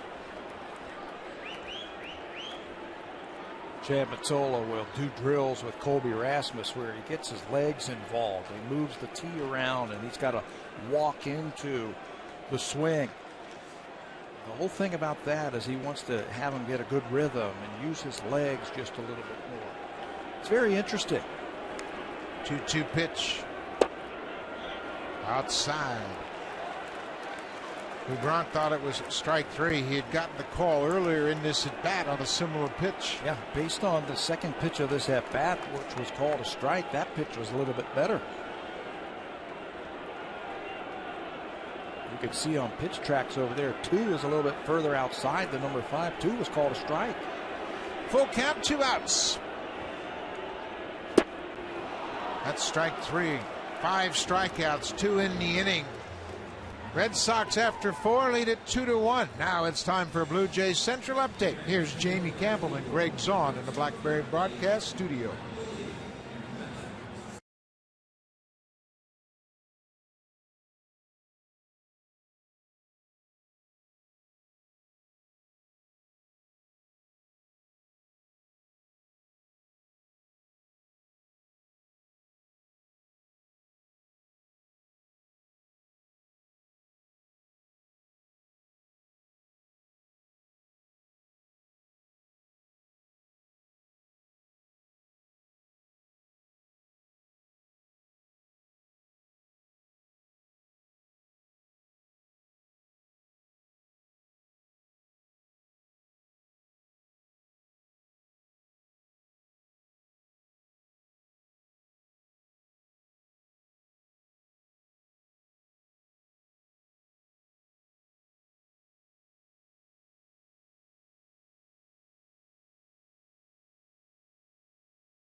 Courtesy of TD. Great vantage point high above in the second deck, looking out over this packed house tonight. Great crowd on hand Friday night, first of 3 against the Boston Red Sox. If you're not here tonight, make sure you come on down Saturday and Sunday. Sunday's going to be a lot of fun. Matchups of number 1s. John Lester will go to the mound for the Boston Red Sox, and R.A. Dickey will make his second start for the Blue Jays. Number 3 hitter Dustin Pedroia will start things off. He's 0 for 2.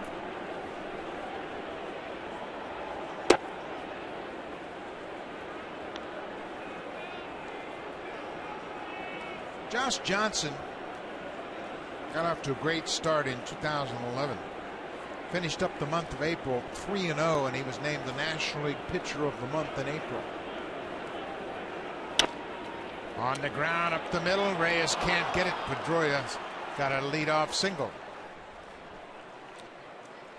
The Blue Jays have a new AAA affiliate. It's the Buffalo Bisons, and yesterday their season got underway. And how about a Hall of Famer throwing out the first pitch? Robbie Alomar was at Coca-Cola Field for the festivities.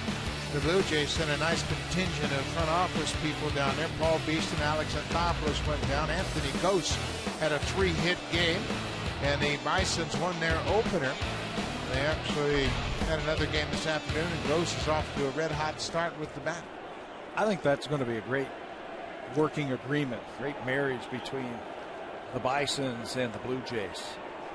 It just makes sense. They had a great crowd there yesterday. 15,000 on hand for the opener, and they had a nice little tribute. The Peace Bridge was lit up in red and blue Wednesday night and Thursday night. Blue on the Canadian side representing the Blue Jays, and red on the U.S. side for the Buffalo Bisons. It was great to see the Blue Jays sent Alex Anthopoulos came down, and Dwayne Ward went down. Paul Beeston, Howie Starkman, they all went down for the opener. And you know what? You got to let people know that you are committed to your AAA franchise, and why not? It's a great relationship. The two great communities are so close together. When the Blue Jays are out of town, fans from Southern Ontario can hop on down to Bison country. Mike Napoli, ball on the strike. Gets the fly ball to right. Rajai Davis back looking up. This ball is gone. Mark Napoli, an opposite field home run. His first home run of the season. It's a 2-run home run, and Boston has taken a 4-1 lead. You know, we said that they got him because he's an extreme fly ball hitter in Fenway Park. It's going to work out nicely for him. They've been trying to get him for a couple of years, and it works out nicely for Napoli. This is number 1 on the season for Napoli, and he drives that ball to right field. Low liner to right field to make it 4-1. Jared Saltalamacchia trying to take advantage of the shift. Take a look at this Napoli home run swing. Lots of power. He doesn't get beat on this one. Remember his first time up, he got beat by a fastball. This time he's able to stay right with that one and drive it out of here. Napoli a year ago hit 24 home runs. Saltalamacchia is behind 0-2. Josh Johnson doesn't give up many home runs. Since 2008, that's only the 45th home run he's allowed. That's the fewest in the majors for starters. Saltalamacchia chases a breaking ball in the dirt. Aaron Sebia to first for the out. And you were talking also about the Aprils. Now, Josh Johnson has gotten off to torrid starts in the month of April in his career. He's always been a guy that gets out of the box quickly. You mentioned that Player of the Month award in April of 2011. He made 6 starts, was 3-0, and had a 0.88 ERA in 6 games.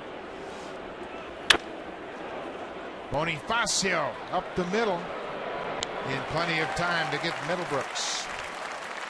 Ball was hit hard. You know, you see that more and more in the big leagues, positioning, especially the middle infielders, where they're positioned right up the middle. Back in the day, this is a base hit. This is line back to the pitcher. He reaches for it, and it's right at the second baseman. It's an easy 4-3 put out at first base. Well, it helps that every team has a extensive library of all the hitters. And you can see all of their games and their tendencies, where they hit the ball. And you want to defend against the well-hit balls. You can't guard against the bloops and the flares. Yep. Shane Victorino has been on base twice. He's scored twice.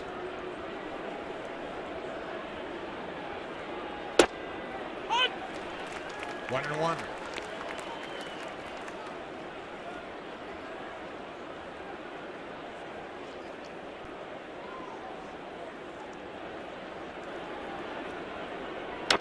Fouls that ball back.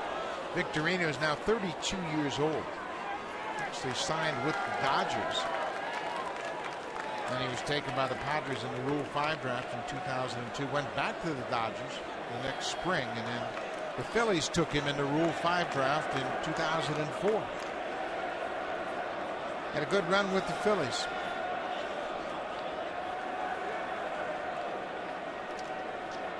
Played in that 2008 World Series against Tampa Bay, and then again in 2009 against the Yankees.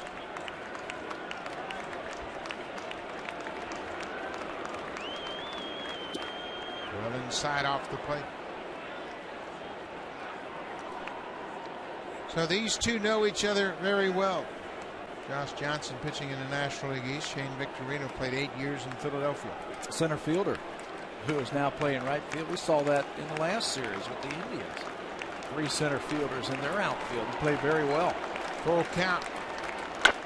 Sharply hit through the infield into right. Victorino has his second hit of the night. He's been on base 3 times.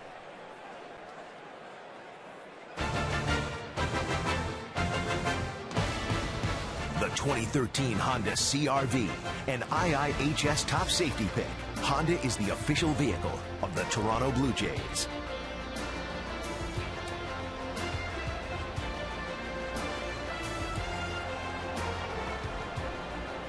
Two outs. Victorino at first. There he goes. Hit on the ground. Bonifacio dives quickly to his feet in time to end the inning.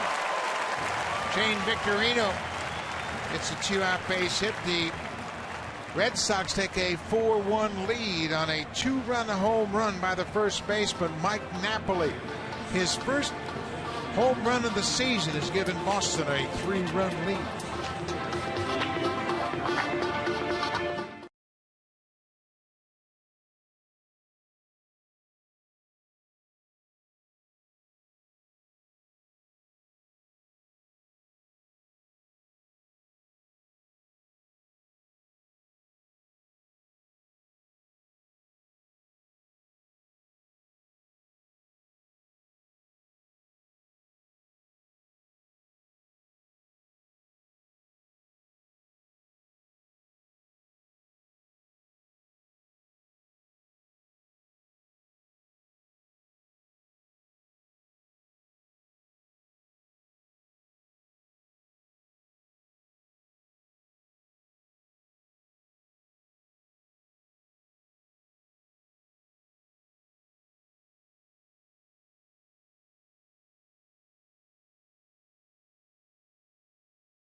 Rogers Blue Jays baseball partnership may not be reproduced or retransmitted in any form, and the accounts and descriptions of this game may not be disseminated without the express written consent of Rogers Blue Jays baseball partnership.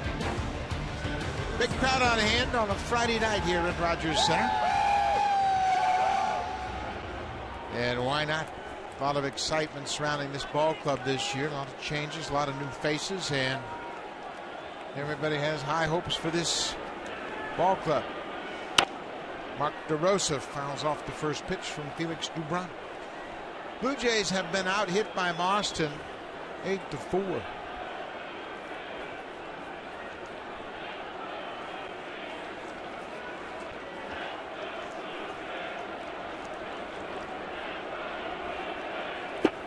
Curveball downstairs, a ball on the strike.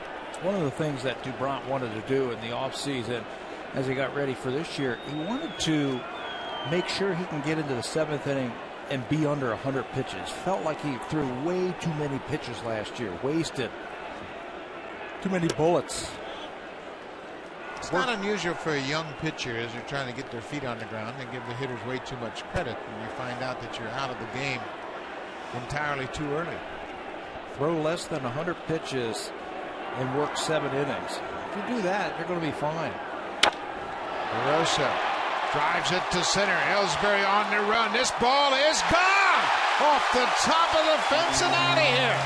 Mark DeRosa, his first home run of the season. His second RBI of the night. He played a Rajay Davis with a short sacrifice fly to right field his first time up, and then puts in a charge into a fastball. The ball was down, and he went down and got it. Watch where this pitch is. Down, and he smokes it to center field. Bounces right off the top of the wall and out of Rogers Center to cut that lead to 4-2. 94th career home run for DeRosa. Boy, he's a good guy. He has really found a home in this Blue Jays clubhouse. He's a great influence to everybody on this ball club. He's got a great attitude. Same guy every day when you talk to him. And that's a good feeling right there. 38-year-old Mark DeRosa with his first Blue Jay home run. Pyceris Torres, the number 9 hitter, tapped back to the pitcher his first time up. DeRosa's home run has re-energized this crowd.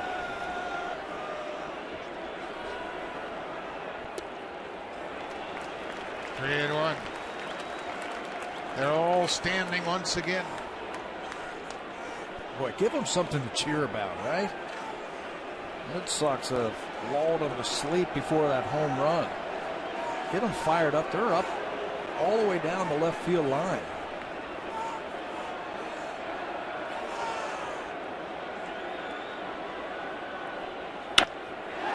Lined into center off the bat of Meiseris.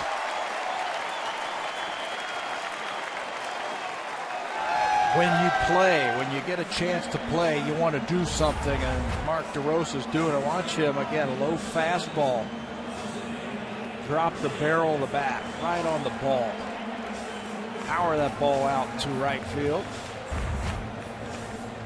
DeRosa a year ago had an injury-plagued season, had just 85 at-bats for the Washington Nationals. He's another guy who's battled over that wrist injury, the same type of injury that Jose Bautista had last year. Mark DeRosa had it.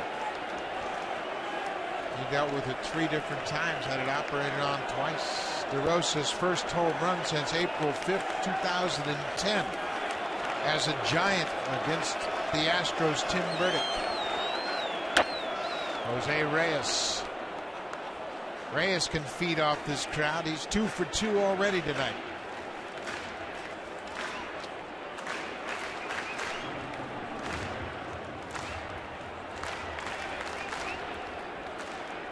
Man at first, nobody out.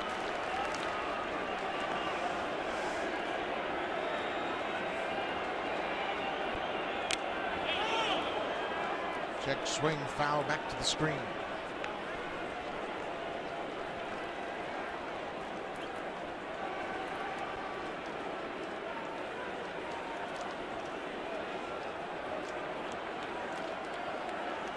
Doubront coming into this season, 12 losses against 13 wins, 13-12 record in 29 career starts. Reyes, fair ball inside the bag at third. Historis around second. He is headed for third. Jackie Bradley Jr. can't find a handle. Historis is going to score, and Reyes is tagged out at third. Bradley Jr. recovered and made a terrific throw to nail Reyes on the cutoff throw. Historis scores all the way from first, and Reyes may have hurt himself.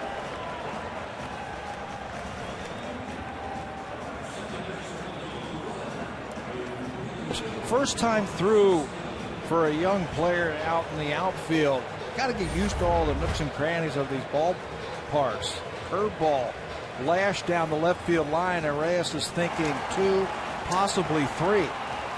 Bradley fumbles it a little bit in the outfield, and plays right in front of him, and he gets tagged. And that doesn't feel good. Watch it down into the corner here. Bradley fumbles around a little bit, then comes up firing. And Reyes runs into an out. Hurt all the way to third base, and Bonifacio goes after the first pitch. So it's a 4-3 ball game. The rookie Jackie Bradley Jr. couldn't find the handle, but when he did, he recovered nicely and threw a strike to third.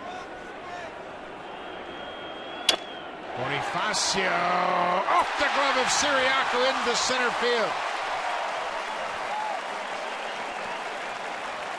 It's a base hit for Bonifacio. Boy, Reyes getting thrown out at third certainly hurts right now. Yeah, we'd be tied. Infielders would have come in just a little bit if he was standing at second base, and that ball would have cleanly been a base hit, and we would have been tied. But the Blue Jays still have work to do. Pitching coach Juan Nieves out to help Doubront settle down.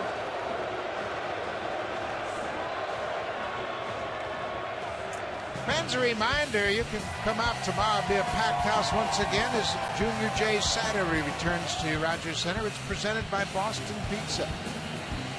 It'll be the Red Sox and Blue Jays, game 2 of this 3-game set. It all starts at 1:07 p.m. Special kids prize tickets in the 200 and 500 level outfield seats.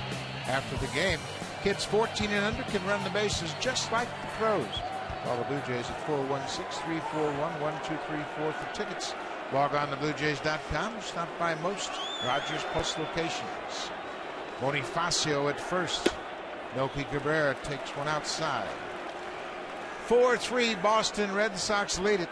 Reyes drives in Isturiz but gets thrown out at third, and that would cost the Blue Jays a run. He would have scored easily on the single by Bonifacio. Yeah, that one hurt. Plays right in front of you. Might have thought that Bradley was going to have a play at the plate and he was going to try and pick up 90 feet.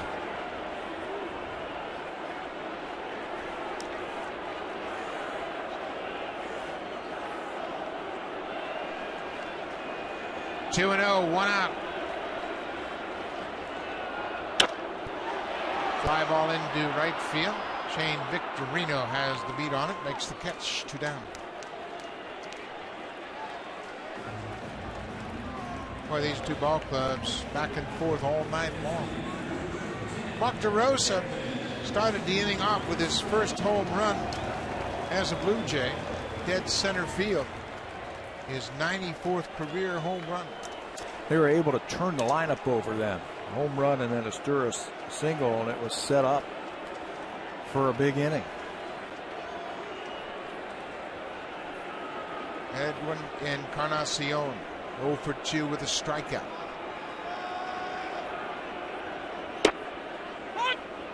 Makes the first pitch strike.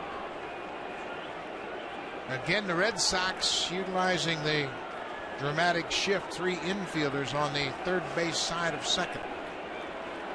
And the outfield very deep. Look at the hole that Encarnacion can shoot for. But I think he's thinking about left center.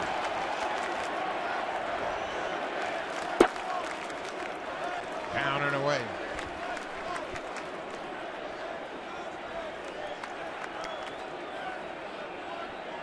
John Farrell returning to Rogers Center after managing for 2 seasons.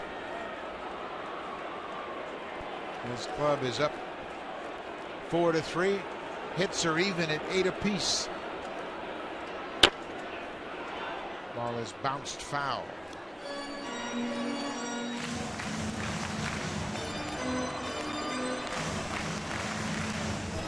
Crowd was supercharged the moment the gates were open tonight at Rogers Center. They had anticipated the Red Sox coming to town all winter long.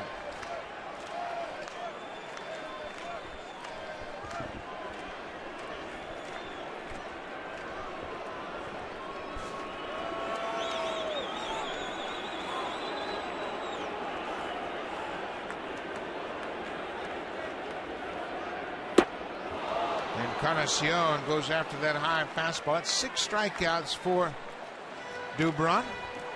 It's a 4-3 game. We're headed to the top of the 6th, and here comes the Home Hardware cleanup crew, brought to you by Natura. Home Hardware's exclusive line of safe, environmentally friendly cleaning products.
list. And then a year ago, pitching for the Miami Marlins, Josh Johnson had the lowest run support in all of baseball.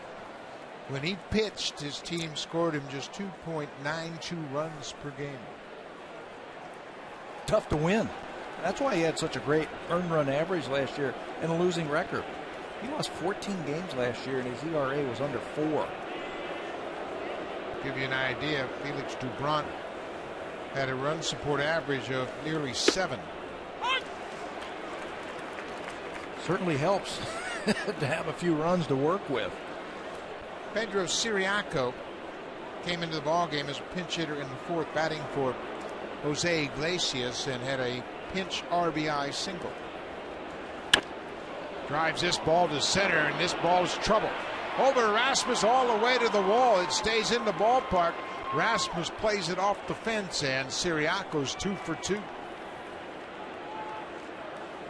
ball is just slicing away from Colby Rasmus. No chance to get that one. Playing about medium depth in center field, and this one's tagged. Belt high fastball. And when a right-hander hits a ball like that with that inside-out type of swing, it sends the ball away from the outfielder, just twisting away from him for extra bases.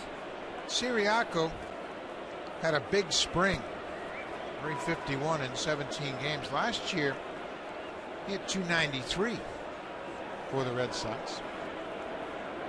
Did a great job for him. Came up 15 doubles. Yeah. And he can run, too. Back to the top of the order. Leadoff man Jacoby Ellsbury.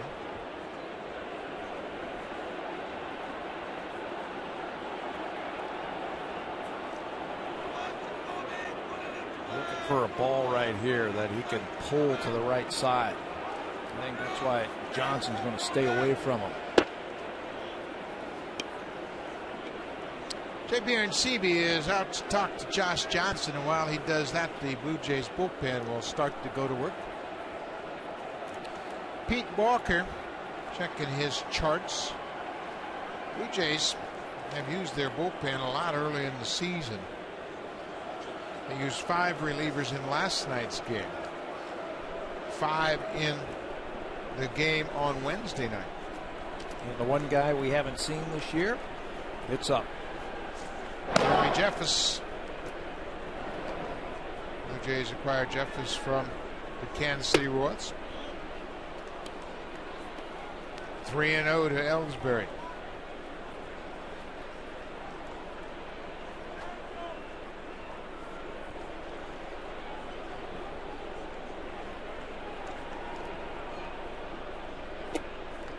There's a strike. Left-hander Daniel Nava is on deck.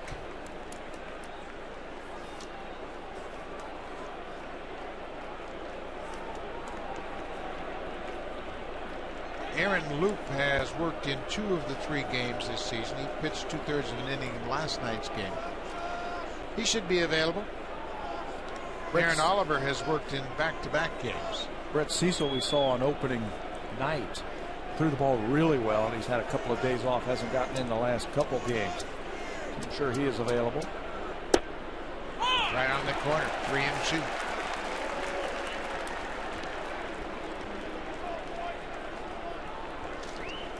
Stay away from him.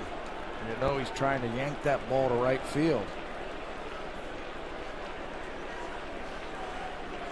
There's Aaron Loop. Full count, nobody out. Siriaco with the leadoff double. He's at second.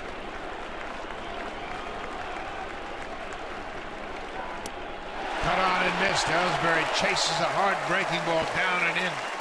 First out of the inning. He had him set up for that one, didn't he? Fastball, fastball, fastball, fastball away, and then 3-2. Finally gets one on the inner half, but it's a slider, and watch it go right underneath the bat. Big strikeout. Tough to lay off that slider. You don't see the spin. You don't identify breaking ball. Looks like a fastball out of his hand. Yeah, you figure he's going to challenge him with a fastball. He don't want to walk him, and he crosses him up, throws the breaking ball, and comes up with a big strikeout. Well, you mentioned at the top of the show how Johnson has thrown more breaking balls with each year of experience and backed off the fastball. It's a great example of it right there. Daniel Nava goes after the first pitch, a mile high. Bonifacio calls off DeRosa, 2 down. The 2013 Honda CR-V, an IIHS top safety pick. Honda is the official vehicle of the Toronto Blue Jays.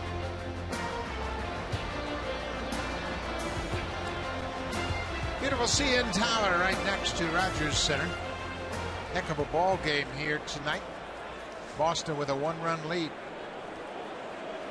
Justin Pedroia singled and scored in the 5th.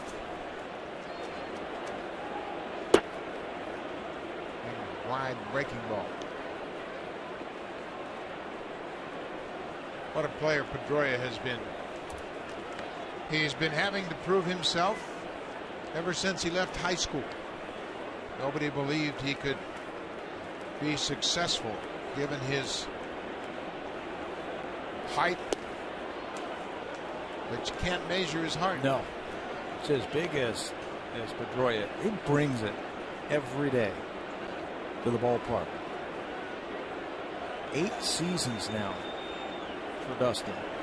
Rookie of the Year in 2007, MVP and Gold Glove winner, Silver Slugger in 2008. 2-0 to Pedroia. Downstairs, it's 3-0. He's one of those guys who just loves these types of situations. 2 outs, runner at second base, 1-run game. He just loves it. And I think that's why Blue Jays are just going to go ahead and put him on and take their chances with Napoli. Now Mike Napoli homered in his last at bat. And it looks like John Gibbons is going to go to the mound. He's standing in the dugout as if he's contemplating a pitching change here. These are the decisions that managers have. You were there. You know, do I go to my bullpen or do I give him one more batter? Well, he's going to just give a sign to Aaron Sebia should these 2 base runners take off. So Johnson has thrown 92 pitches, and I tell you what, you talk about a pitcher gaining confidence for a new manager. Johnson now has been given the go-ahead to get out of this inning. Trying to build relationships with new players. Yep.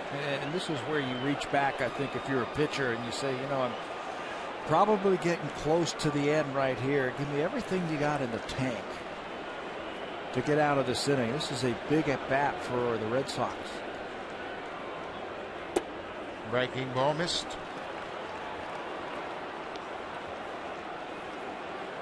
Gibbons showing a lot of confidence in Josh Johnson after Johnson gave up a 2-run home run to Napoli back in the 5th.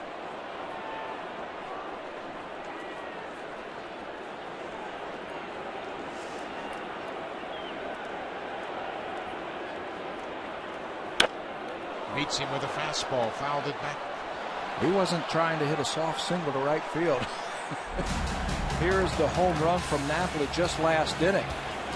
Fastball, they wanted to get it inside. He inside outs it and muscles it into the bullpen of the Boston Red Sox. That's why they went out and got him. 2 balls and a strike, 2 on. Siriaco at second, Pedroia at first. Boston leads at 4-3. Missed with that fastball. Still has good velocity at 94. John Gibbons giving his starter an opportunity to get out of the inning.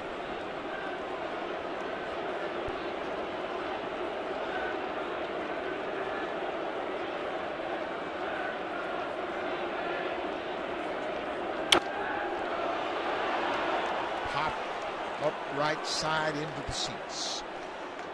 You know, fans will sit back and say, well, man, he hit a home run last time. Let's get Johnson out of the game and make Napoli hit somebody else. John Gibbons is thinking, about 32 starts and a relationship that he can develop with Josh Johnson. He's also thinking that he's used his bullpen a lot in that Cleveland series, and he's got to get those 6 innings right here. He's got to give his starter a chance. Siriaco at second with the leadoff double. Pedroia with the intentional walk. He's at first. Crowd trying to get Josh Johnson fired up for this pitch. Johnson didn't like the pitch that Aaron Seavey caught, so they made sure they're on the same page. Obviously, pivotal at bat in the ball game. Switch hitter Jared Saltalamacchia is on deck.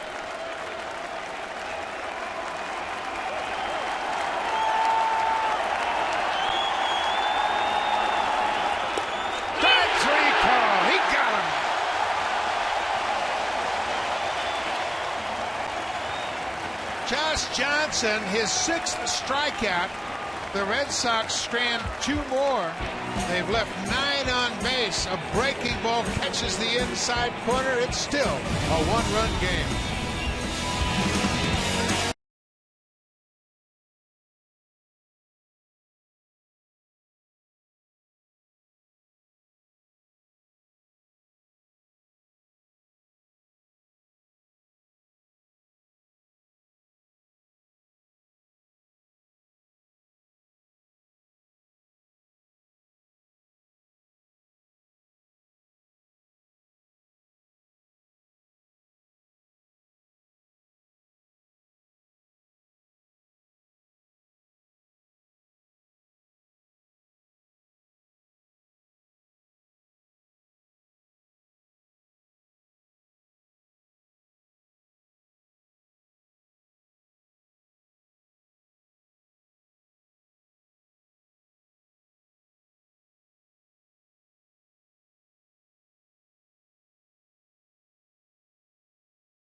Knight gives up 4 runs on 9 hits, but he comes out of the inning after striking out Napoli to strand 2 more base runners. What a job by Johnson to minimize the damage.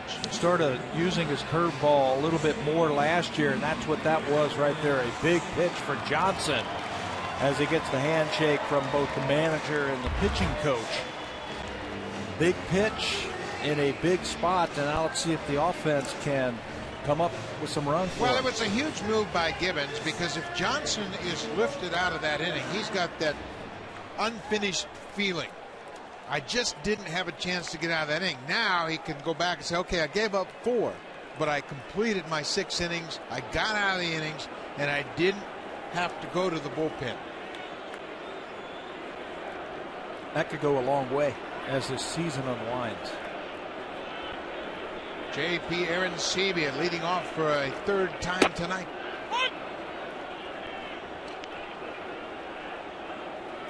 J.P. is popped up and struck out.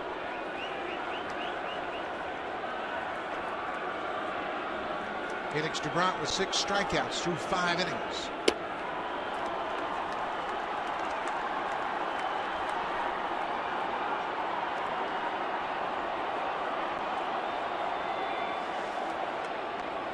Now that it's a 1-run game and Doubront struggled a little bit last inning, he might be on a short leash. John Farrell might be seeing something in his delivery that he might yank him in this inning if he gets in trouble. 85 pitches for Doubront, and that's exactly what you were talking about. His goal is to try to be more economical and get a little deeper into the ball game.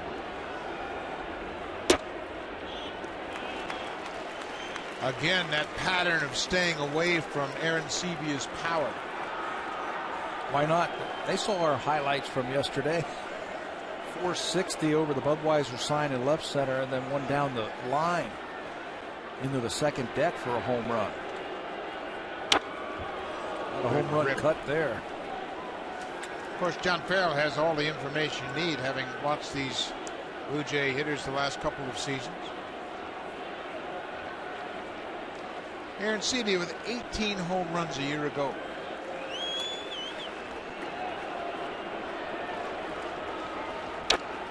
Stays alive as that ball clanks off the glove of Sotolamacchia.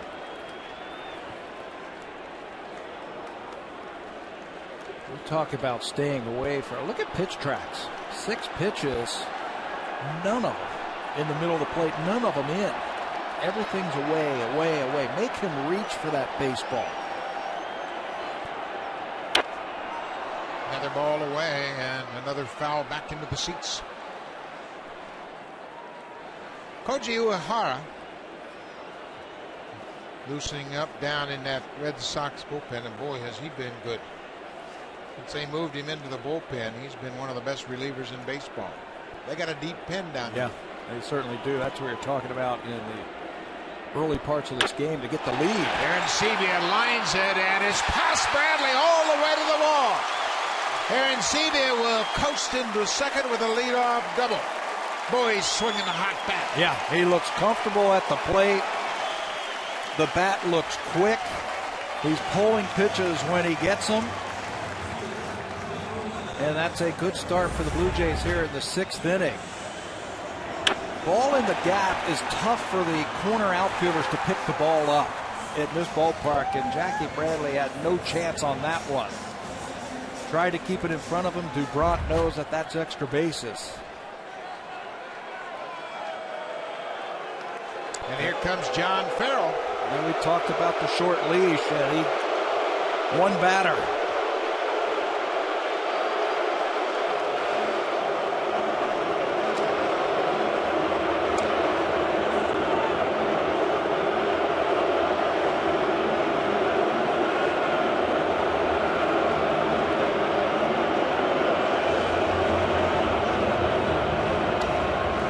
So Doubront is out of the game. He goes 5 innings plus a batter. It'll be the bullpen. Koji Uehara to face Rajai Davis when we come back.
Koji Uehara, and you see his numbers from 2012. with the Texas Rangers. He appeared in 37 games, and has he turned his fortunes around since he was traded to the Texas Rangers? You have a magnifying glass, because those numbers are microscopic. A 175 earned run average in those 37 games with Texas, a 125, 188 average, righties and lefties. He does it with a variety of pitches. He's got a little bit of everything that he'll throw up there. Fastball, cutter, curveball, slider, split finger fastball, just about everything. And on top of all of that, with all those pitches, he's got great control. Boy, he sure does. Since he's moved to the bullpen, he leads all relievers with 10.8 strikeouts per walk. Rajay might be bunting here. The Red Sox are expecting it. And he bunts it up the third baseline, but it'll go into foul territory. Rajay Davis was out all afternoon, bunting, practicing by himself, pushing the ball up the first base side, dragging it down the third baseline. You just mentioned all those strikeout numbers. I think that's why you have Rajay try and lay one down and move that run up. You've got to tie it up before you can win it when you're at home. And after that leadoff double, I think you've got to try and get that guy over to third base and take a couple of shots at it. Rajay's going to try and put that ball on the third base side of the infield. Make Middlebrooks field it. Takes a ball outside. Napoli about halfway down from first base when that ball enters the hitting zone.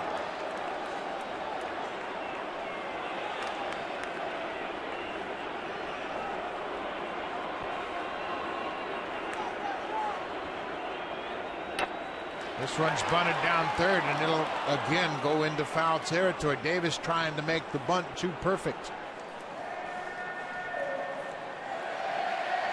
Fans, a reminder, sign up for the Junior Jays Club. It's presented by Kellogg's Frosted Flakes. Become a member of the Junior Jays Club. Members receive a Blue Jays cap, a baseball stationery kit, and front-of-the-line access to run the bases. Membership is only $19.99, so sign up today. You can log on to BlueJays.com/kids for more information, or you can always call the Blue Jays directly at 416-341-1715, the Junior Jays Club. Don't know if he's going to bunt, but all you have to do, if you do, just let the third baseman field it. That's all you have to worry about. And here strikes out Uehara. We talked about the strikeouts, and Davis can't get the job done. He's got lots of weapons that he can get the strikeout with. This time fastball crowds Rajay Davis, and he cannot advance that runner. Now he'll take a base hit. Uehara, you mentioned his great command. His whip, walks and hits per innings pitched the last 3 years, 0.77. He's not going to get himself into trouble with the base on balls. He throws strikes. A good whip is 1 to 1.2, and he's not even close to that.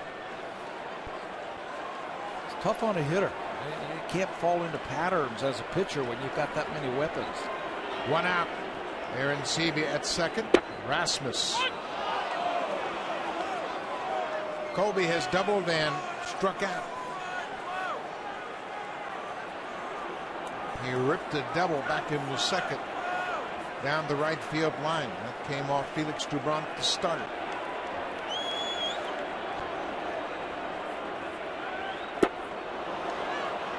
Good splitter at 85 miles an hour. Uehara is in his 5th major league season. He signed with the Baltimore Orioles in his first year, made 12 starts. That didn't go so well, and they moved him to the pen, and he's never looked back. 0-2.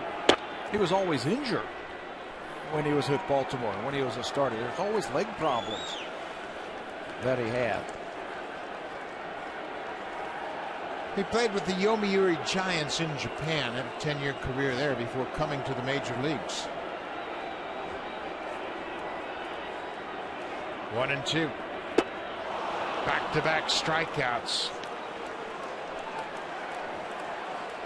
Great crowd at Friday night. 45,328. That drive is the opening night crowd.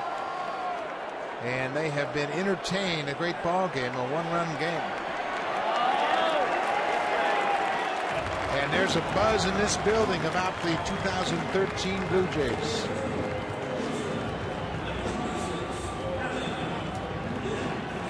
So there are 2 outs. The potential tying runs at second. Uehara with a visit from Saltalamacchia because Adam Lind has come out on deck. Loosening up, he'll come on to pinch hit for Mark DeRosa.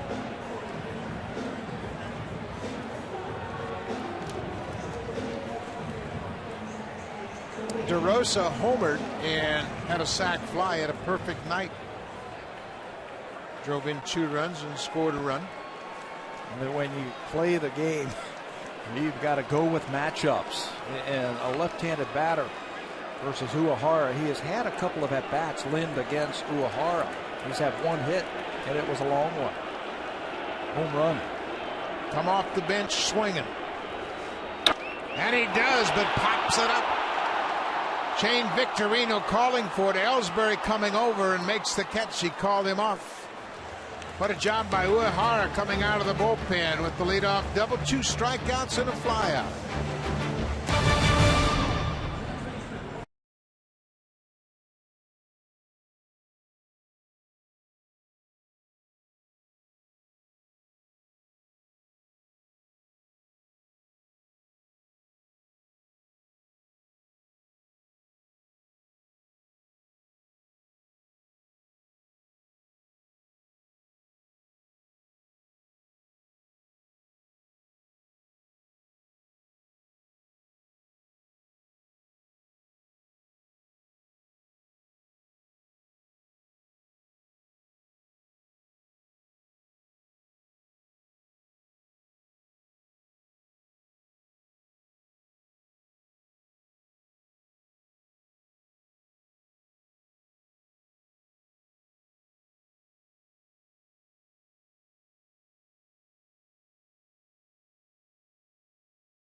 Station provided us with a simulation of who they thought the Blue Jays player of the game would be.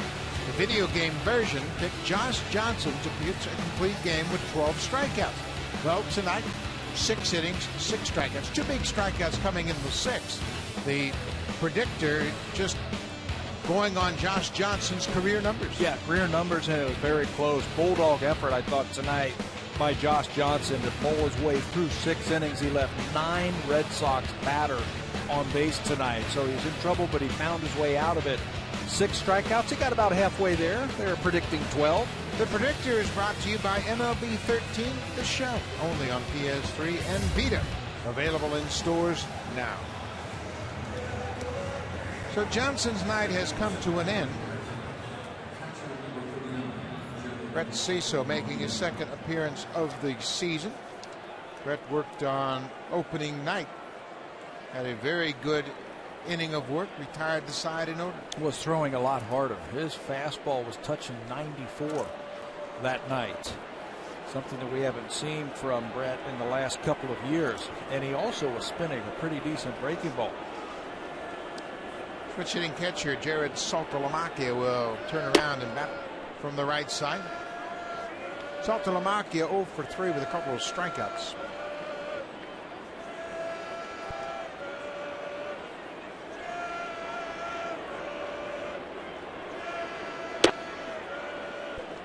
Another fastball at 94. Brett Cecil took a page out of Steve Delabar's offseason workout book and went on the same workout program in an effort to regain some velocity, and appears to have worked. Yeah, it's called the Velocity Training Program by Jamie Evans, and use a heavy ball and you simulate your throwing motion, you really build up the shoulder muscles where you get a lot of your velocity, and it seems to have helped. Saved Delabar's career. He was completely out of baseball after breaking his elbow in 2009. 2011, he was coaching high school baseball, rebuilding the strength, and made a dramatic comeback. Cecil walks the leadoff man here in the 7th.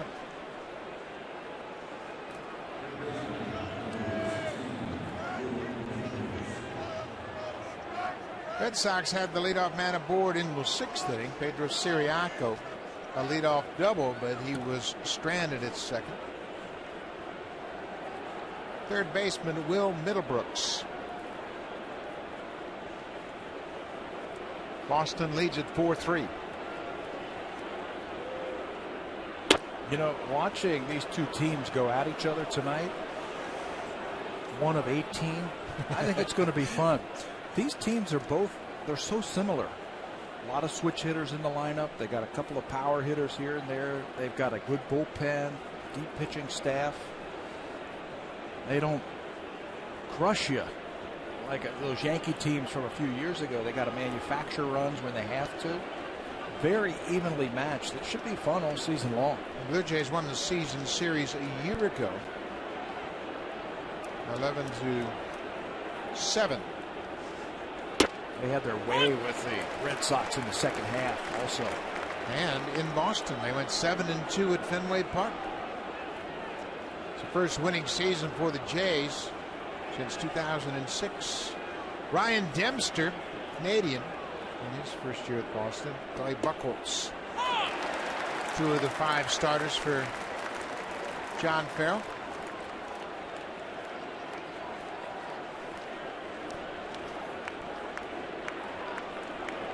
One ball, 2 strikes. Fly ball to center. Rasmus took a step in. This ball is over his head off the wall. Saltalamacchia is going to be stopped at third. Will Middlebrooks one hops the center field wall with the double. He's a strong hitter. Looked like he went back to the breaking ball. Middlebrooks, who had a great rookie year last year, stays back on this one, puts a charge in at the center field. He's got some power. As he one-ups the wall in center field, and the Red Sox come right back after the Blue Jays threatened in the 6th. They come right back here in the 7th, and they're threatening. Red Sox have had plenty of opportunities tonight. They've left 9 men on base, just 2 for 11 with runners in scoring position. Shane Victorino, a switch hitter, will bat right against Cecil.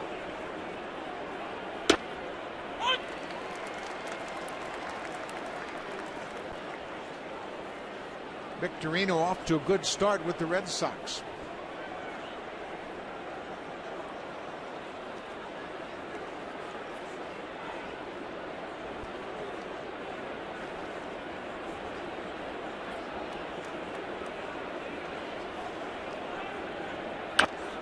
Chases that outside pitch and finds himself behind 0-2. Victorino signed with Boston on the 13th of December. He was traded from Philadelphia to the Los Angeles Dodgers on the July trade deadline, July 31st. Normally hits at the top of the lineup in his career, but over here in Boston, going to hit down towards the bottom and add some speed and some production. Well, he chases that wicked breaking ball. Aaron Seavey to first to Lynn. Big strikeout for Brett Cecil. Yeah, it's a big one. Victorino came into this game second on the Red Sox in RBIs, and in an RBI situation, can't move the runners. Curveball a little bit better. Throw it out of the strike zone with 2 strikes. Have confidence that your catcher is going to eat that one up. Now the infield shortens up. with the lefty-on-lefty matchup, Jackie Bradley Jr., who's 1 for 3 tonight. They're not all the way in. They don't have to be all the way in.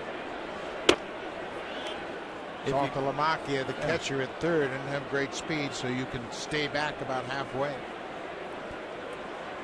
And I'm sure they're telling him, make the ball go through on the ground. Don't want to be running into an out. You got a couple of guys in scoring position.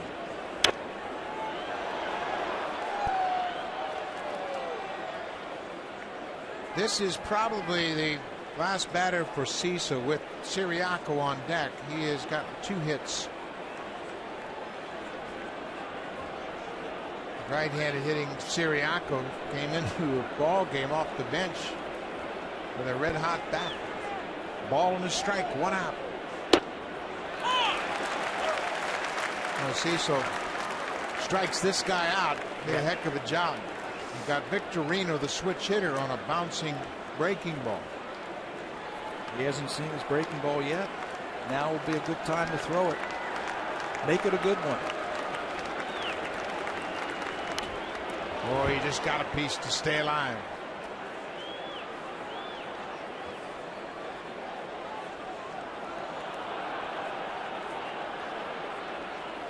Let's throw that big sweeping breaking ball.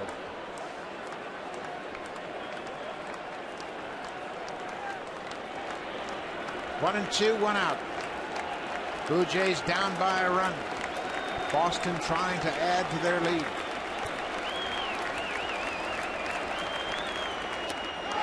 Got him. Arancibia tags out Bradley. That's a huge strikeout. Back-to-back strikeouts after a walk and a double.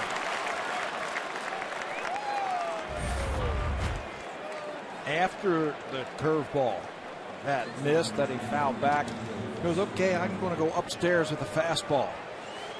And Bradley cannot come up with it. Huge strikeout. Pete Walker has come out of the dugout. Interesting. Red Sox have Mike Karp, a left-handed hitter, on the bench.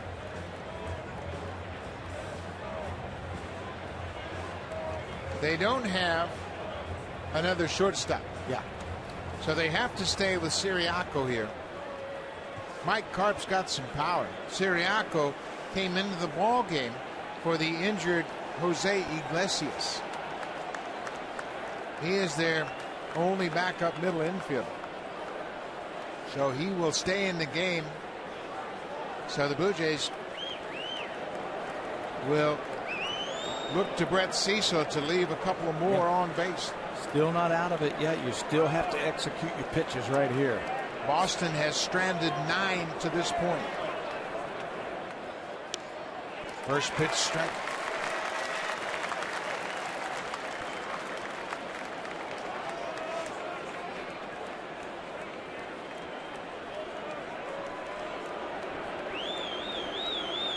Saltalamacchia at third. Will Middlebrooks at second.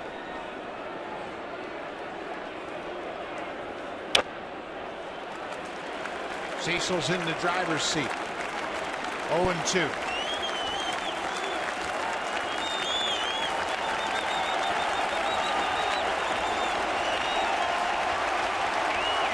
If you go to that curveball and you want to bounce it, have confidence in your catcher that he'll block it. Got him. What a job by Brett Cecil. A leadoff walk followed by a double, and then he strikes out the side. Boston is left 11. Still a 1-run game.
Third pitcher of the night for Boston is Junichi Tazawa. He's pitched in 2 games this season. Tazawa turned 27 on June 6th. He's interesting in that he's a Japanese pitcher that didn't pitch in the big leagues in Japan. He pitched in the Industrial League and signed with the Boston Red Sox. He has been a terrific pitcher. Made his debut in 2009. Missed 2010 with Tommy John surgery. And he has been lights out. 1 run or less allowed in his last 40 appearances coming into this season.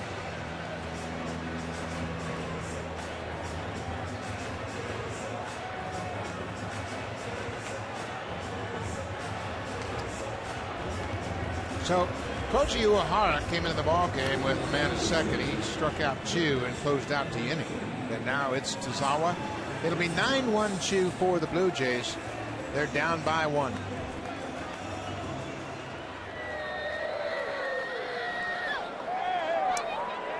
Welcome those of you who've been watching the Ottawa Senators who lost to Buffalo tonight. Welcome to Rogers Center, and you've missed a whale of a ball game. 45,328 on hand for the first of 3 against the Red Sox. Boston leads it 4-3. Junichi Tazawa to Meiser Asturias. We saw Uehara last inning get out of trouble after the leadoff double by Aaron Seba. Tazawa is the same type of pitcher as Uehara with a little bit more power. He's got a good fastball. He'll use it a lot.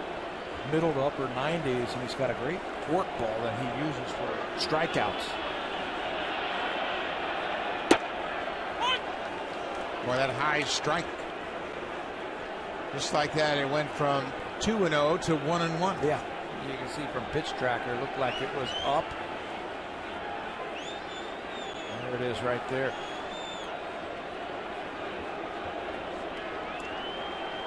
Ball on a strike.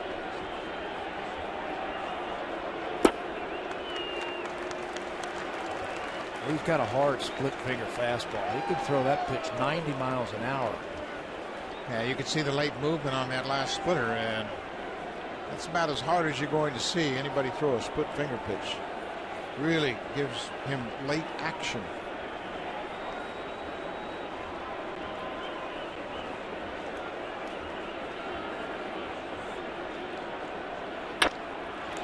Popped into center field.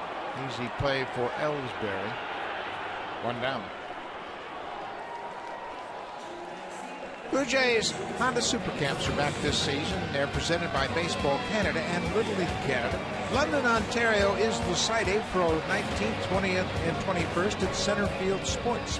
The instructors include Jesse Barfield, Sandy Alomar Sr., Devon White, and Dwayne Ward. Visit BlueJays.com/Baseball Academy for more information. The Toronto Blue Jays are proud supporters of amateur baseball across Canada. Jose Reyes 3 for 3 tonight. Boy, it was Reyes' base running mistake back in the 5th. He was tagged out at third base for the first out of the inning. And the next batter, Emilio Bonifacio, naturally single on the next pitch. That would have tied it up.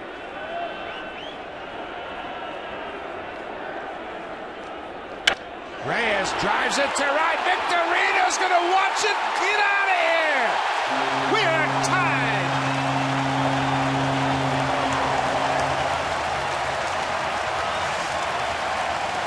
When you have a pitcher like Tazawa who throws that hard, he'll supply the power. You just make sure you get the bat head out and hit it out in front. And that's exactly what Reyes does to tie it up. Tazawa gave up 1 home run all of last season. And that's a big one for the Blue Jays. Fastball 1-0 count. Just get the bat head out. He'll supply the power, and we are all tied.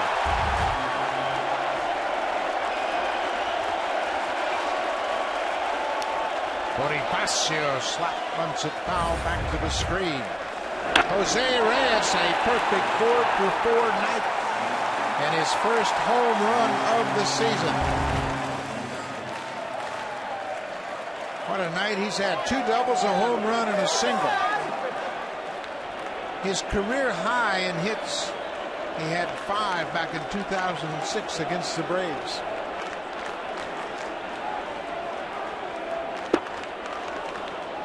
Bonifacio is late on a fastball. Reyes brings so many skills to the table. Offensively, defensively, base run. He's got a great arm. He's a leader on the infield. He's electric. Top of that lineup.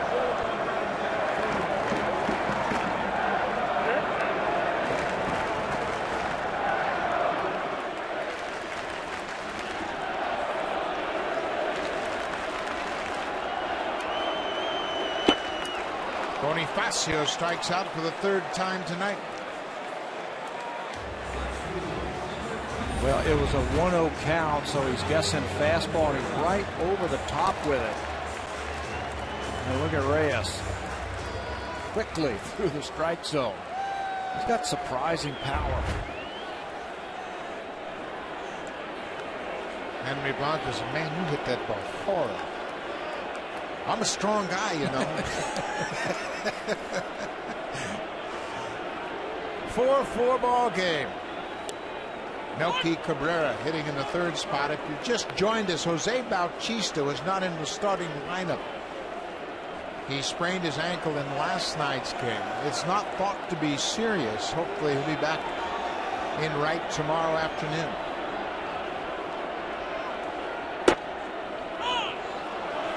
Boy, this place is buzzing, isn't it? Mm-hmm. They say, well, you got a crowd like this, let's give them something to cheer about. And Reyes has done that.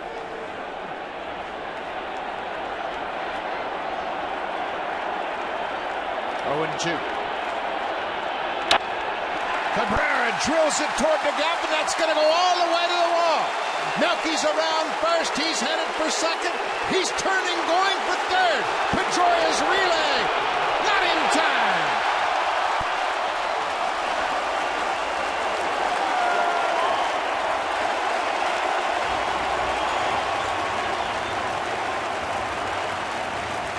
He's got such a short swing, it's tough to strike him out. And it's just got line drive written all over it. Cabrera, 2 strikes. Here comes the splitter. Go down and get it. And once it gets by the outfield and goes up against that scoreboard for the Blue Jays, good luck. Watch it just go up there and just kind of roll towards center field, and Ellsbury has to track it down just a little bit more. And that allows Melky to leg it out. His first triple of the season on a tough pitch about knee high, and he drills it to the gap in right center. 31st triple of his career. Encarnacion.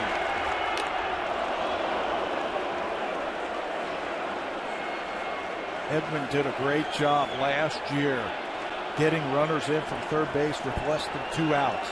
He's got a short swing. Don't want to be thinking about home run right now with the infield playing back. Just bang one right through there.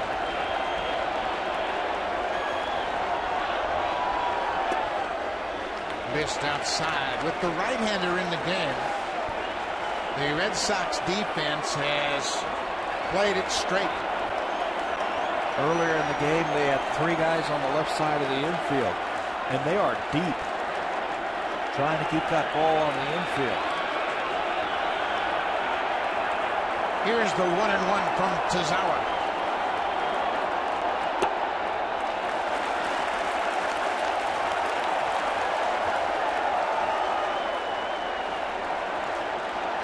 Hold on to that splitter just a little bit too long.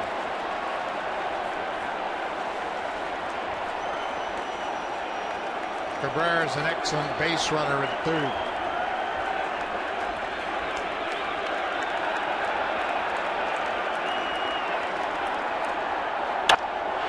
Driven to center. Ellsbury's got a bead on it. He'll get there and make the catch. But the Blue Jays tied up in the 7th. Jose Reyes has had a big night.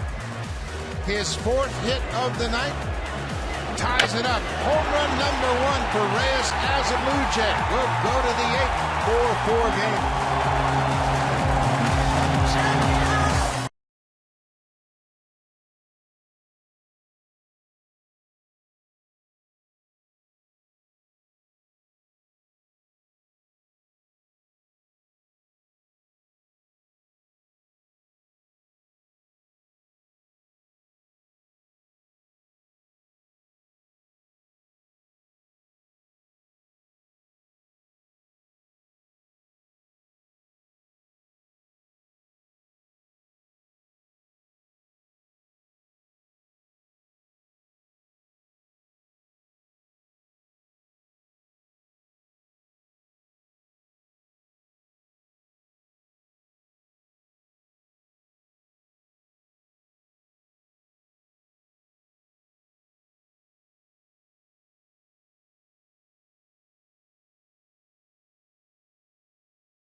Have tied it up. It's 4-4 as we go to the top of the 8th inning.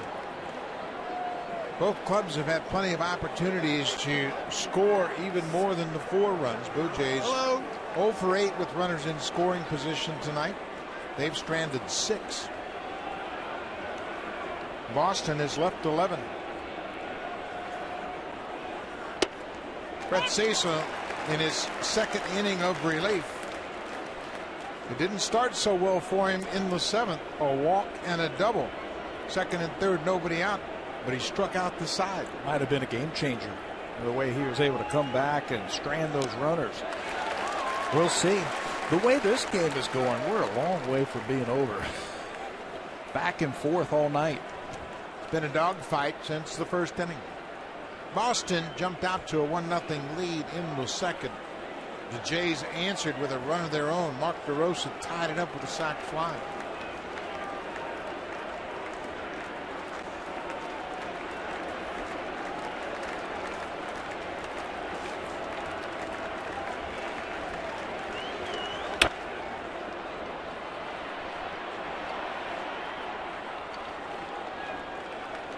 Boston took a 2-1 lead in the top of the 4th and added 2 more in the 5th. Made it 4-1, but the Blue Jays scored 2 in the 5th.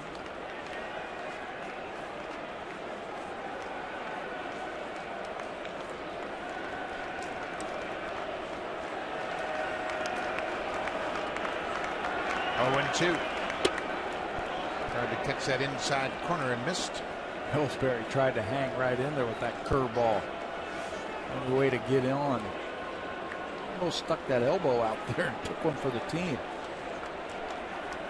Cecil throws a little bit different curveball than what you're used to. It's a spike curve. He's got that index finger, that knuckle right on top of the baseball to help him get on top of it. Good battle going on here between Cecil and Ellsbury.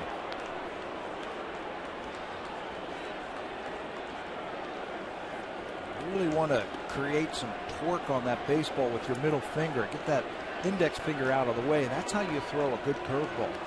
He's had a good one in his 2 outings. There it is. That's the spike curveball. And it does the trick. Ellsbury swings at a ball in the dirt. Arancibia fires quickly to first. That's 4 straight strikeouts for Cecil. Get ready for the 2013 baseball season with MLB.TV. Watch every out-of-market regular season game live or on demand in HD quality. Watch up to 4 games at once with multi-game viewing. Season subscriptions start at $109.99. Visit BlueJays.com for more details. Well, what a job by Brett Cecil as he comes into the ball game and walks a batter, gives up a double, and then strikes out 4 in a row. That's some good relief. Exactly what the manager ordered right there. Give me an inning plus. Brett Cecil does just that. Ishmael Rogers will come into the ball game. It's a 4-4 game with 1 out in the 8th.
Inning and a third and strikes out 4.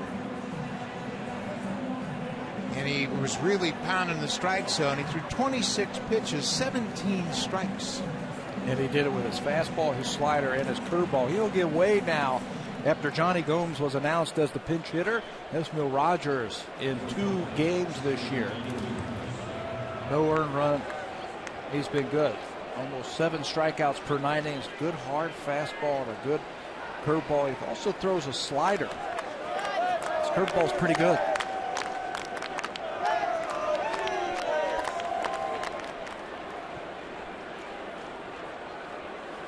So Johnny Gomes will come to the plate as a pinch hitter. Pedro Siriaco delivered an RBI single as a pinch hitter back in the 4th. Gomes is batting for Daniel Nava, the DH. And he is a dead red first ball fastball hitter, and he takes one right down Broadway. 95 with the heater. That's a shock right there.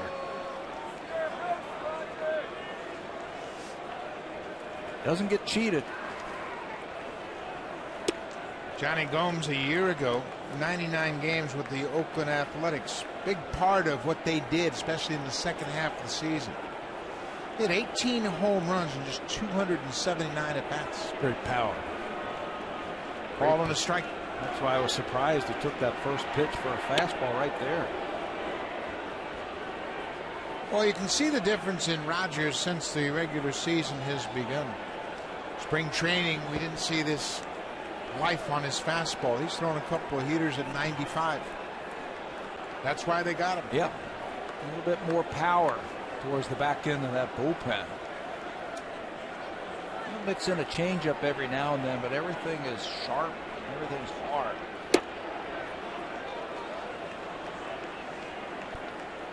Dustin Pedroia is on deck.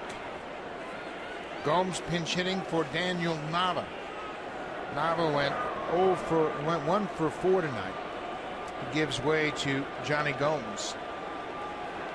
Once Gomes was announced, John Gibbons went to the pen. And Gomes takes a walk. Brett Cecil was on the ropes in the 7th, a walk and a double. Yeah, it didn't start out too well. So with the runner at 2nd and 3rd, he's going to say, I got to go back to my bag of tricks. First a curveball, then a high fastball, then another breaking ball, and then against the lefty. 4 outs recorded, all of them by strikeouts. Boy, if he could give John Gibbons that multiple inning reliever from the left side, that'd be a big bonus. Justin Pedroia takes the first pitch strike.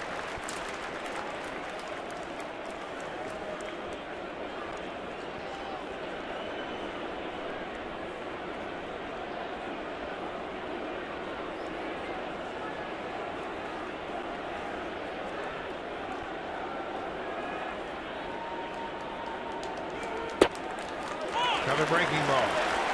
Another strike.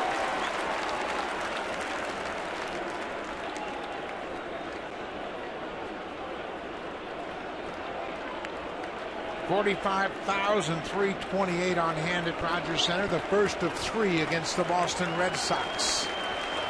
And I don't think anybody's left. They have been entertained to a great ball game tonight. Pedroia, fly ball to center. Rasmus looking up off the wall. Johnny Gomes is being stopped at third base as Rasmus played that ball perfectly off the top of the fence in center to keep Gomes from scoring. Yeah, he knew he wasn't going to catch it. So if you read that off the bat, you know where you're playing. Get yourself into position to get the ball off the wall quickly and get it in. Maybe you can stop that runner from scoring. Fastball. Pedroia hits it hard to center field, and Rasmus, I think after about 3 steps, knew he wasn't going to catch it, so he got himself ready, played it off the wall, and got it back quickly. Gomes not real sure as the runner as he gets out there. Gets to the bag, reads it, and now he can only move up 90 feet. He put his head down and then looked up to check on Brian Butterfield, the third base coach, and he saw the stop sign. Mike Napoli. Napoli has a home run tonight, his first of the season. Little glance back out to the mound to Ishmael Rogers.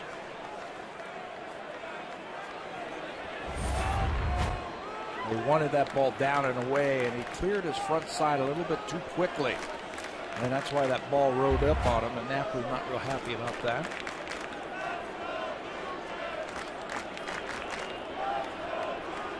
Infield is in. Big swing and a miss. Napoli was the last batter that Josh Johnson faced. Johnson, with runners on base, stranded a pair when he struck out Napoli. Got Napoli looking at strike 3. 4-4 ball game. Each club has 11 hits.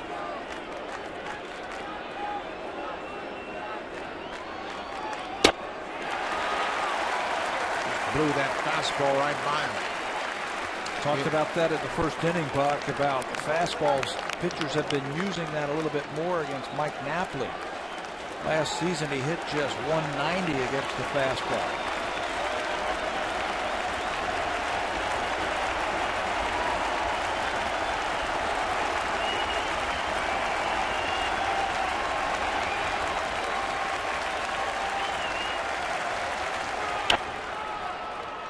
Gloved by Torres from his knees. He's able to throw Napoli out. He was going to come home, but he stumbled. Couldn't get an angle to make the throw to the plate. And Johnny Gomes scores the go-ahead run. You know, and he didn't have time to get to his feet.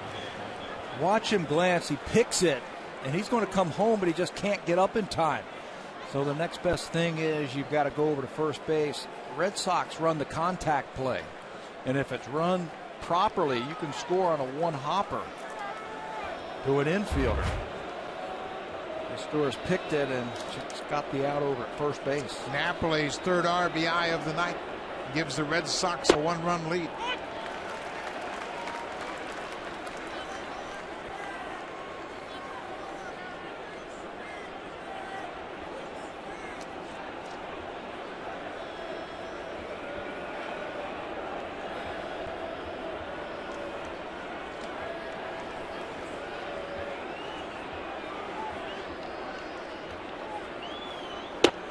Cut on and missed.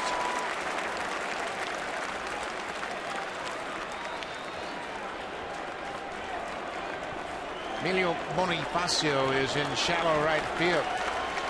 Saltalamacchia, a poor hitter that doesn't run well. They can give themselves a lot of ground at second. 0-2, 2 outs, a run in.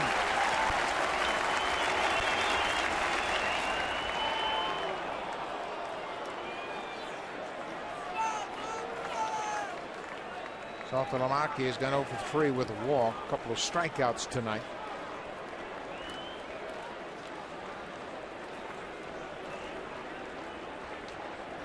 J.P. Arencibia do this every now and then with a runner at second base and 2 strikes.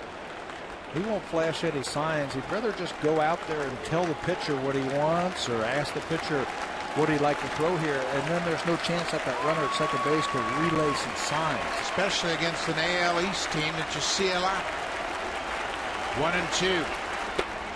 Off the plate outside.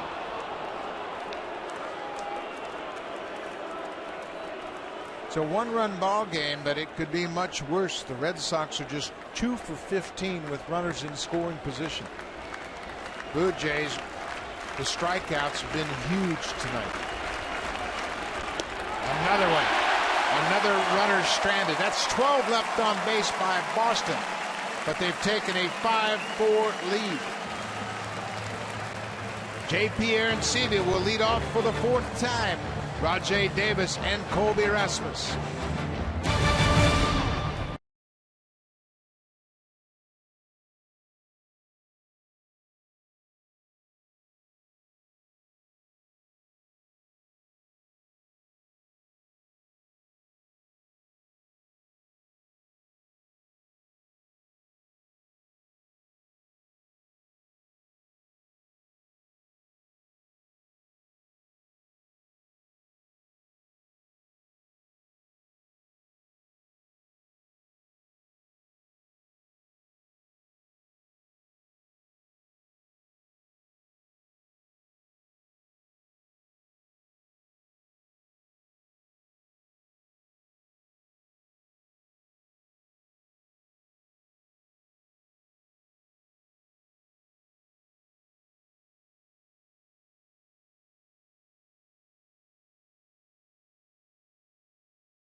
Over 45,000 on hand. It's the first game between the Blue Jays and Red Sox, and John Farrell returned to the ballpark tonight for the first time since he was traded to Boston. And you know, it started out as the John Farrell show, but in the midst of that, a great ball game broke out. Great ball game. It's like 2 prize fighters going back and forth and back and forth and back and forth. The fans are in it, then they're out of it, then they're in it again.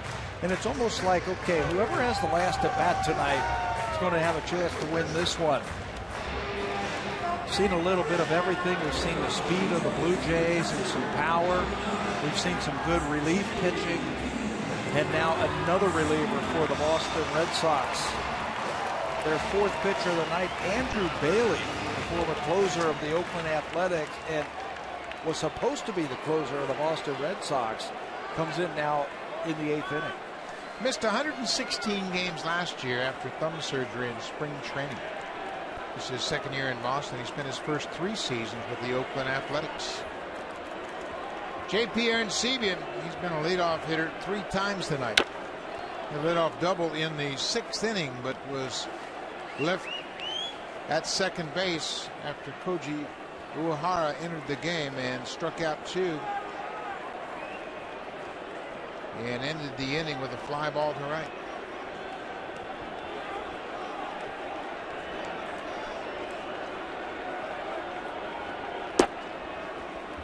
Bailey's got a big arm. Yeah. This is a good bullpen. They've got strike throwers, they got power arms, and they've got a big closer down there. named Joel Hanrahan. We talked about that in the keys to the game. Get that early lead because they are so deep. That one 96 miles an hour from Bailey. There's Hanrahan who came over from Pittsburgh. 97 career saves. They're carrying 7 relievers, 1 lefty, 6 righties, and all of them throw hard.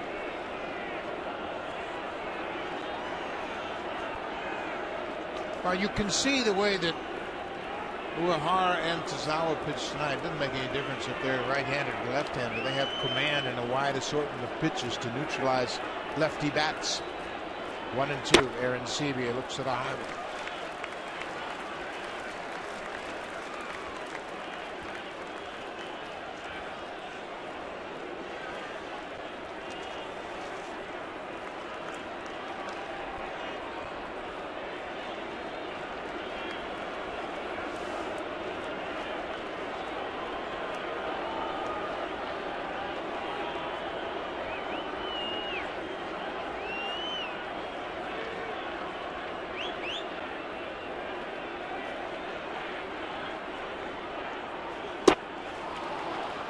Aaron Sebia strikes out. First down of the inning.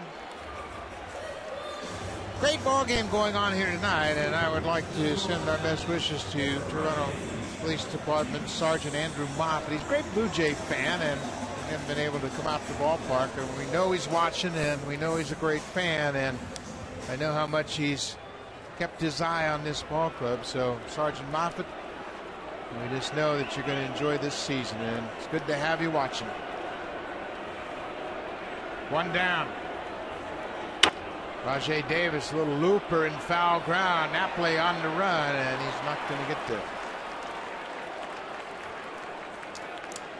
Oh, just wasn't hit high enough for Napoli to surround that one and make that catch. So Rajay Davis's at bat stays alive. Get this guy on base because he always seems to make something happen. Davis tried to bunt back in the 6th inning after Aaron Sebia had led it off with a double, but ended up striking out against Uehara. But you know he's itching to get on base. Yeah. Hit on base, 46 steals last year. Maybe you can buy a fastball to Colby Rasmus, the on-deck hitter.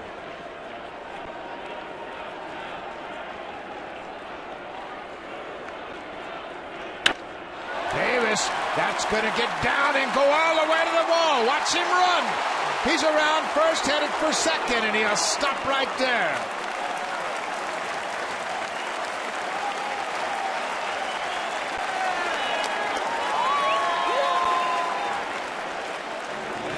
When it left the bat, it looked like it had enough to go for 3 with the great speed of Rajay Davis, but in a 1-run game, the outfielders are going to be playing deep. They don't want to give up that extra base hit. And with him playing deep, as Rajay goes with Bautista, a new sign of the Blue Jays. They were playing deep, so Ellsbury was able to get to that ball and hold him to a double. And here's Colby Rasmus. He'll get a shot at Andrew Bailey. Rasmus doubled in his first at bat. Takes an inside strike.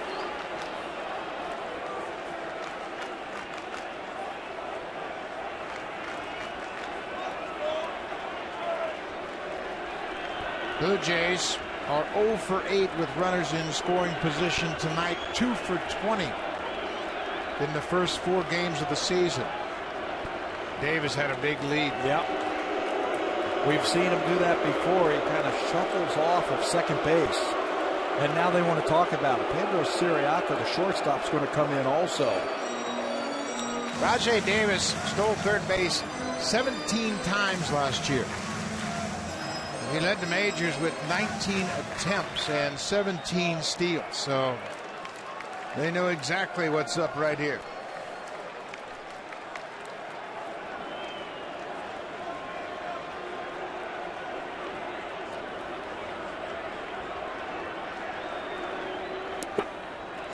Ball almost got away from Saltalamacchi. He caught a break. It sounded like it hit the umpire's shin guard. They set up on the inside part of the plate. Watch it. The umpires, and you're right on that shin gutter. That one's back to the backstop. Blue Jays hadn't had too many breaks early on. No. Ball and a strike, 1 out. Rajay's got a big lead. And Bailey has to step off. Boy, he took that extra little step. Yep, as soon as Bailey looked towards home plate, he took another step, and you bet that in their scouting reports and in their meetings before this game, they said if Davis gets at second base, be wary of him trying to steal.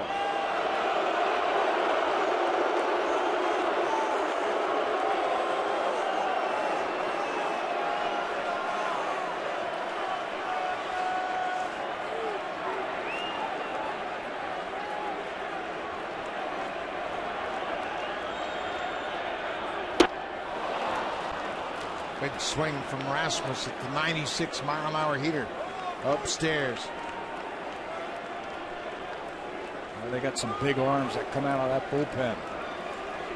So you as a hitter, you got to know that. You got to turn it up a notch. Maybe start your swing a little earlier. Maybe shorten it up a little bit.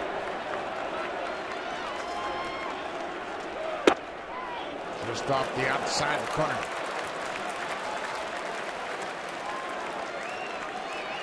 Jose Bautista did not start in this ball game, and I don't think he's a guy that Gibbons would use off the bench given that sprained ankle from last night. 2-2. Full count. Lind is on deck. Lind entered the ball game as a pinch hitter in the 6th. Flied out to right.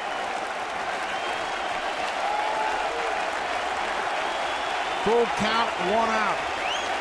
Sox up by a run.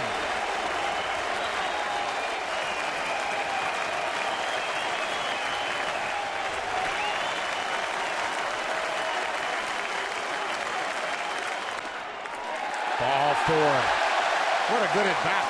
Some borderline pitches, and Rasmus works Bailey for the walk. Yeah, he had to battle too when he fell behind. Good at bat there. Now you got to cash him in. Somebody's got to come up with a big hit right here. Torey Lovullo to Farrell's left is the bench coach. He was the first base coach the last 2 years for the Blue Jays. Juan Nieves on the left of your screen is the pitching coach, and Lovullo and Farrell have worked together a lot going back to the Cleveland Indians minor leagues. Adam Lind will get his second at bat of the night. Mark DeRosa started at first base, had a sac fly in his first home run of the season.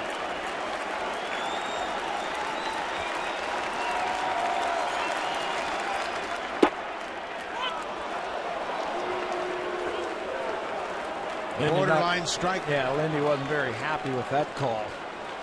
Thought it was up and away.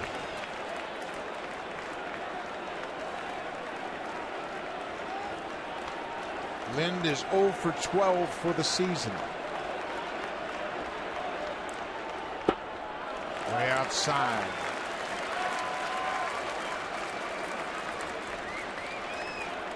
Brian Butterfield knows the Blue Jays base runners very well. He also knows where to position the defense. Spent his last 11 years as the Blue Jays coach. Yeah, probably better than anybody on that staff with the Red Sox. And fouls it off the catcher's mask. Boy, he had a good rip at that one. That might be the last high fastball he gets in this at bat. Watch this, right on it. Just missed it. Oh, just back in that hitting zone of Tad. Lynn's actually been swinging the bat well. Not much to show for it yet. In the opener, he had a wicked one hopper to the shortstop that Asdrubal Cabrera turned into a double play. There goes Davis. The ball is flied into center. Davis will have to retreat quickly back. He tags, and he's going to move up. Rajai Davis had a great jump. He was 3/4 of the way to third base. Went back, re-tagged second, and moved over to third.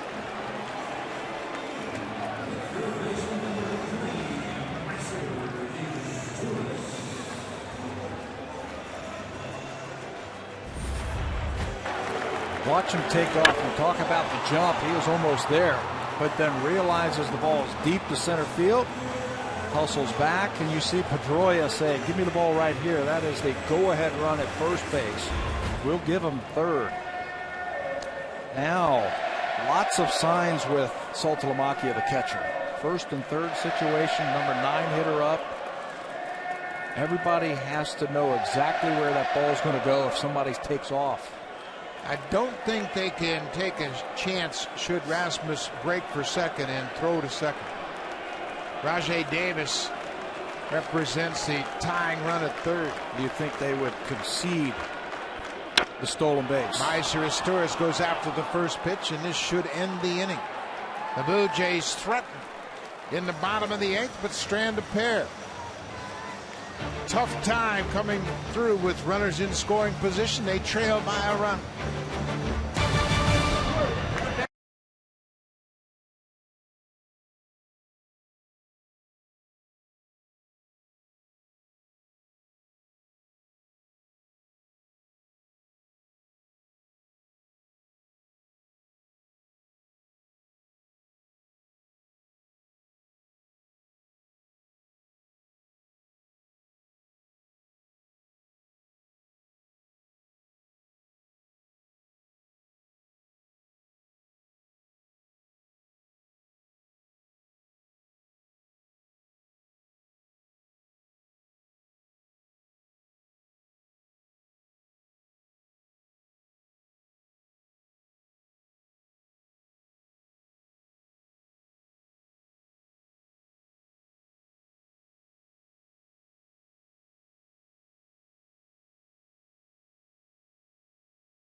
The 2013 CRV and IIHS top safety pick. Honda is the official vehicle of the Toronto Blue Jays.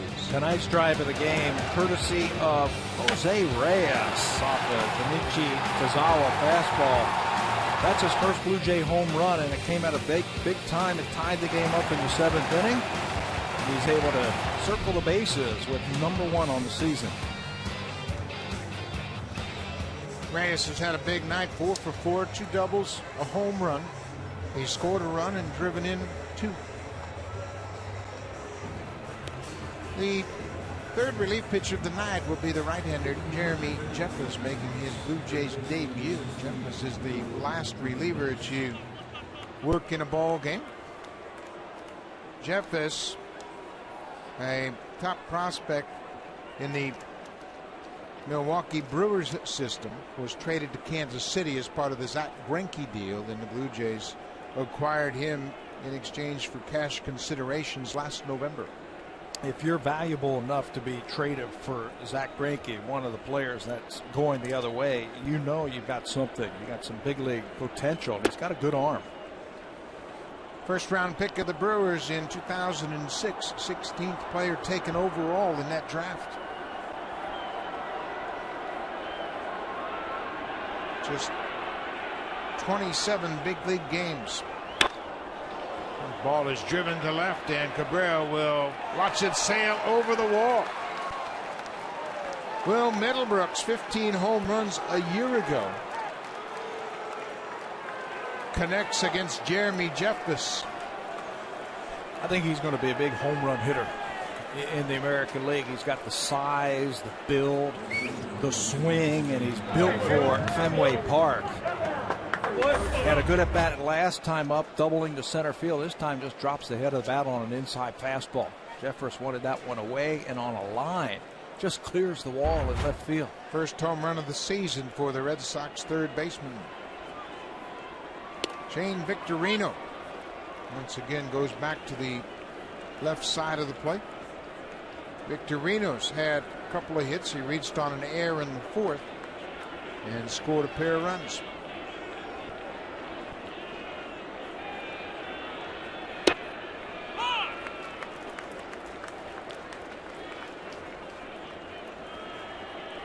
Jeremy Jeffress is 25 years old. Comes out of South Boston, Virginia.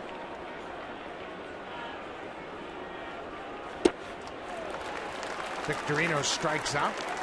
First out of the inning. We're in the ninth. Boston has extended their lead to 2 runs at 6-4 Red Sox.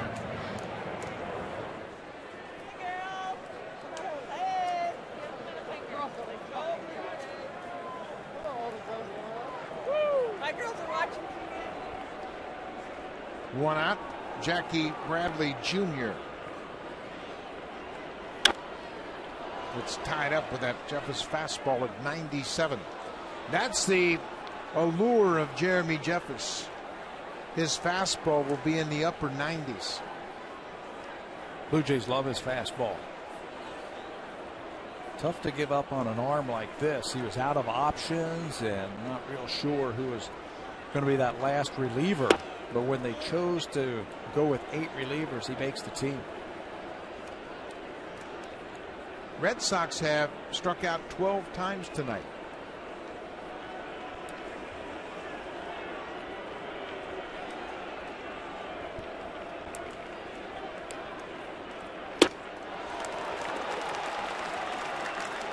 Another good fastball upstairs. See Bradley asking home plate umpire James Hoy if that ball was up. Yes, it was up, but it's tempting. When you see it, you think you can knock it out of the ballpark.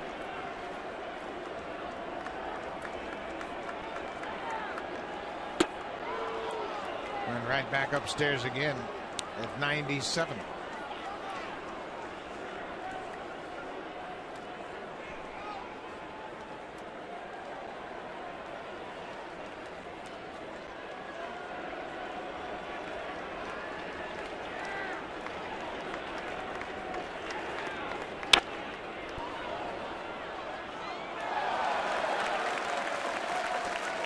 Bottom of the ninth as we stand, the Blue Jays trail by 2.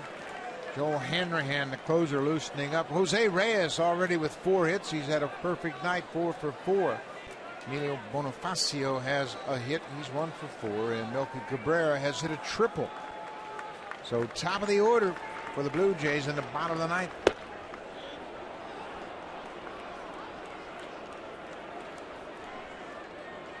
Full count to the Red Sox left fielder.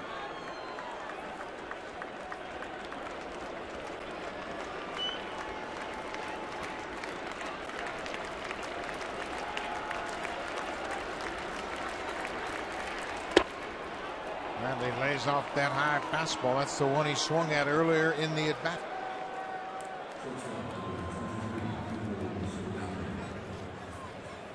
John Gibbons, his bullpen was a little thin at the start of this game tonight. Casey Jansen had worked in back-to-back games. He was unavailable. Steve Delabar had gone back-to-back, as has Darren Oliver. Ismail Rogers pitched tonight. 3 games in a row for Rogers. Early in the season, you try not to overwork your bullpen. Yeah, even though you have 8 guys down there, need a little bit more length from that starter. They've gotten 6 innings. 3 out of the 4 games, Mark Burley pitched 5 1/3, so they got to get a little bit more length.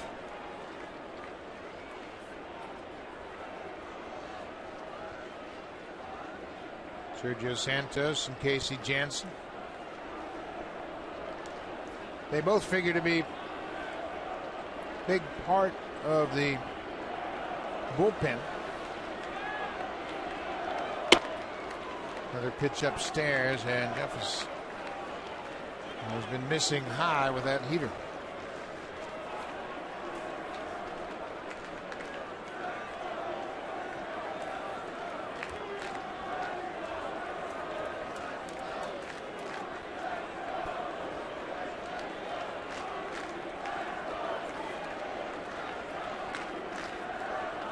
Ball and a strike to Siriaco. He's had a good night. Came off the bench. There goes the runner. The ball is cut on and missed. It's in the dirt, and Jackie Bradley Jr. has a stolen base. His first big league stolen base. Pitcher is struggling a little bit. Keep the heat on. You start forgetting about you over there at first base. He kept one look and then let it go. And when the ball went into the dirt, no chance to get him at second base.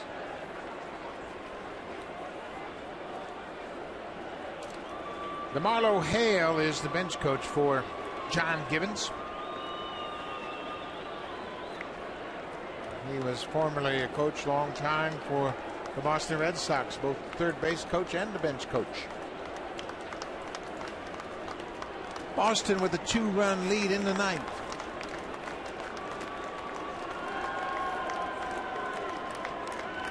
Pedro Siriaco took over for the starting shortstop, Jose Iglesias, who was hit by a pitch in his first at bat and had to leave the game after the next half inning.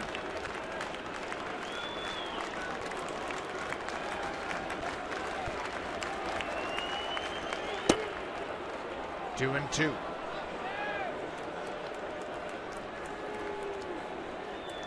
Great arm. But he doesn't need to be 96 or 97. He can pitch a couple of miles per hour slower if the command is a little bit better. You can see on pitch tracks they're all over the place.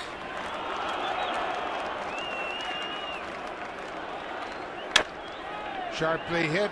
Bonifacio knocks it down, and it's going to be another error. Emilio Bonifacio will be charged with his third error of the night. First two errors came on back-to-back batters back in the fourth. And it cost him a run. This one right at him. You see him moving, got plenty of time. Hits the glove, clanks off of that, and bounds a little bit too far away from him. He got on top of it, but just couldn't come up with it. Now back to the top of the order, Jacoby Ellsbury. First and third, one out.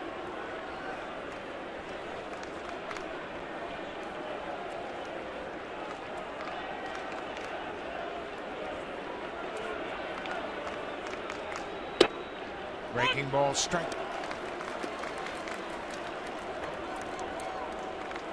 Mentioned the Blue Jays will have the top of the order coming up in the bottom of the inning. Jeff is trying to keep it a 2-run deficit. Keep it right there. Make a pitch. They have made pitches in big situations all night. There goes the runner. The ball is a foul ball. Just outside of third. Inside out swing. It looked fair and then sliced foul. That's what you do when you've got a pitcher out there and you've got runners on base and you want to really apply the pressure. You start that runner over there at first base. Infield now going to come in. They can't give up any more runs. 0-2, one out.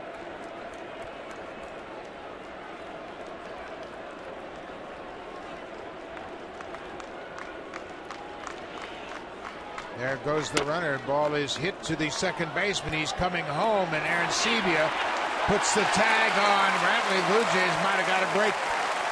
Looks like Jackie Bradley Jr. might have got his foot on home plate before the tag was applied, but he is called out.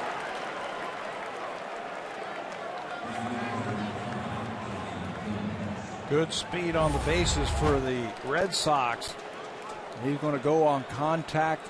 One hopper right at Bonifacio. The throw takes him up to the first base side. Arancibia comes back and shows him that he tagged him. That was close. When he had to reach for the ball, that opened up a little bit of space for him to try to get around the plate. And James Hoy brings him up. Arancibia showed him the baseball. Bonifacio cuts down the runner at the plate. 2 outs now, runners at first and second.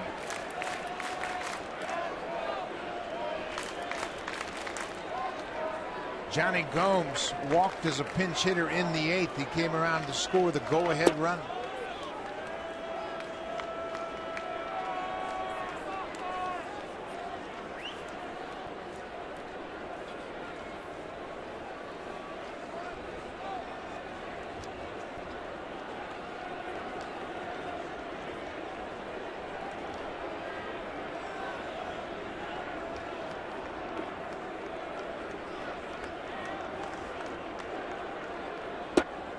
A strike. Let's take a look at that play one more time. Arancibia reaches for it, and he's got his hand and the glove, but the ball's in his bare hand. And I think that was the argument that Bradley was saying to the home plate umpire. Yeah, he tagged him with the glove and had the ball in his right hand. Ball and a strike, 2 outs.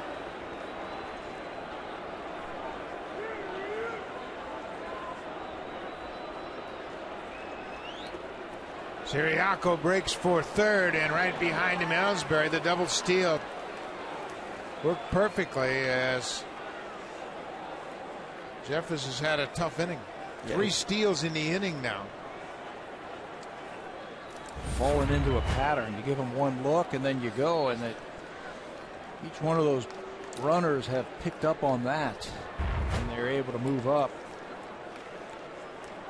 2 balls and a strike to Johnny Gomes. Blue Jays have given the Red Sox an insurance run in the 9th.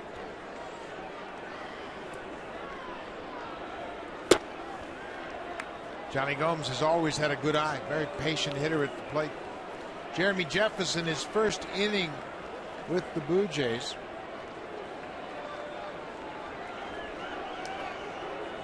Got in 10 ball games with Milwaukee in 2010. This is his major league debut season.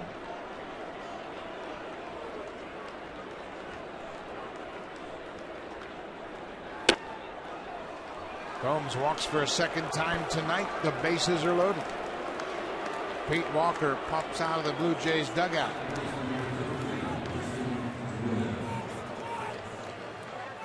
Been a heck of a ball game all night long. Both clubs with 12 hits tonight. Each club has pounded out 2 home runs. And if you want to watch some more of this, plenty of tickets still available. Saturday, Red Sox and Blue Jays, game 2 of this 3-game series. The game starts at 1:07 p.m. and then right back.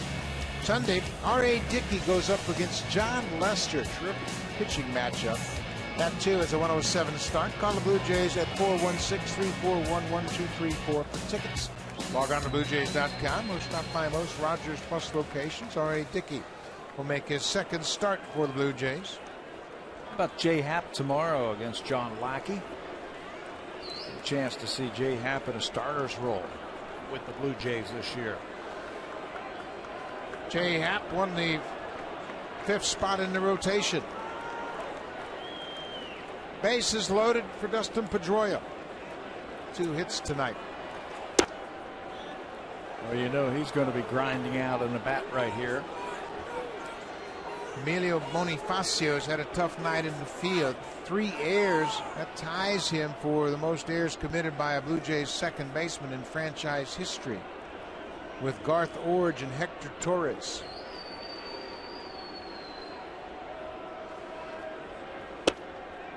Ball on the strike.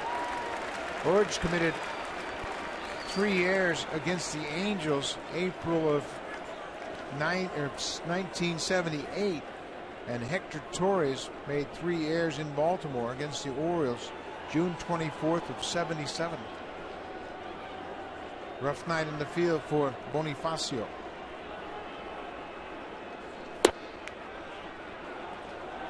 Two and one.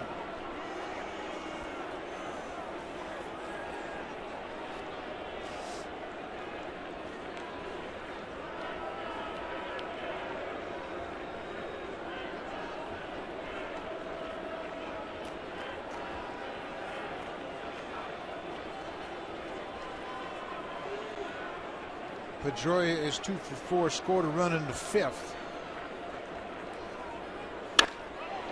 Line drive to left. Melky Cabrera is there, and the Red Sox will leave 3 more on base.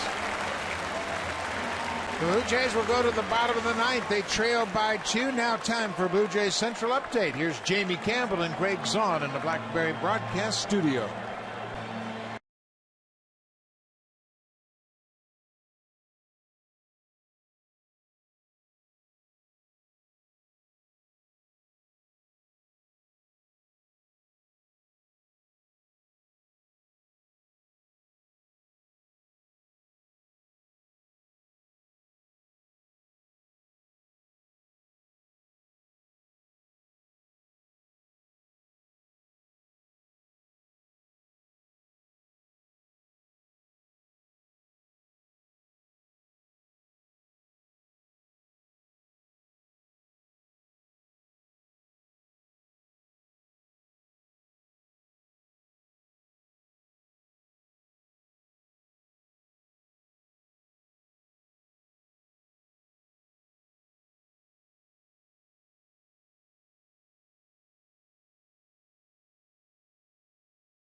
Good crowd on hand here at Rogers Center. They've been entertained all night, but right now the home team trails by 2 and the rally caps are out. 6-4 Boston.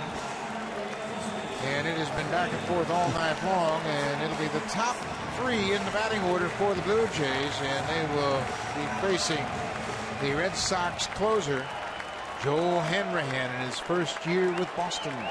Already has pitched in 2 games. He's 1 for 1 in saves, and there's plenty of heat from this man. 97 miles an hour. Jose Reyes knows Hanrahan. They both spent time in the National League. Hanrahan came up with the Washington Nationals and pitched the last couple of years in Pittsburgh.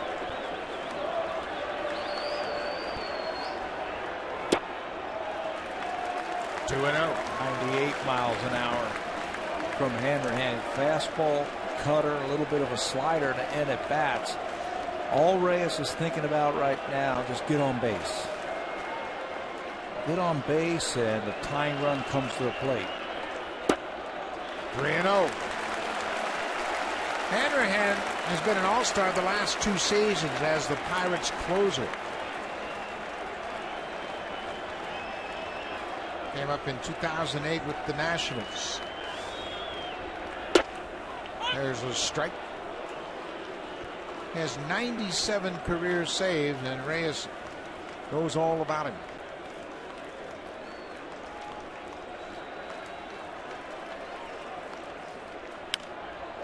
Popped up left side of the diamond. That's going to get into foul ground. Will Middlebrooks makes the catch in foul territory. 1 down in the bottom of the 9th.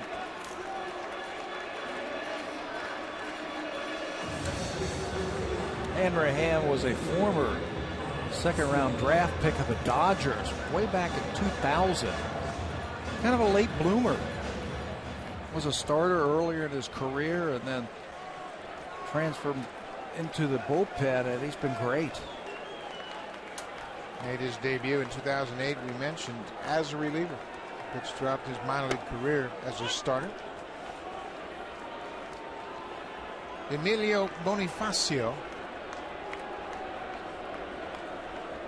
trying to get aboard. 3 strikeouts tonight. Quickly behind, 0-2.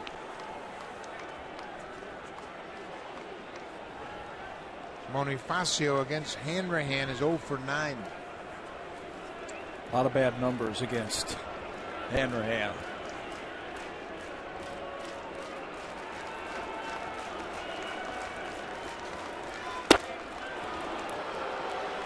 Oh for 10 with a strikeout. That's 4 Ks tonight for Bonifacio. He had a tough night. That one, 99 miles an hour. Watch him climb upstairs. Saltalamacchia wants it up there, and Bonifacio comes up empty.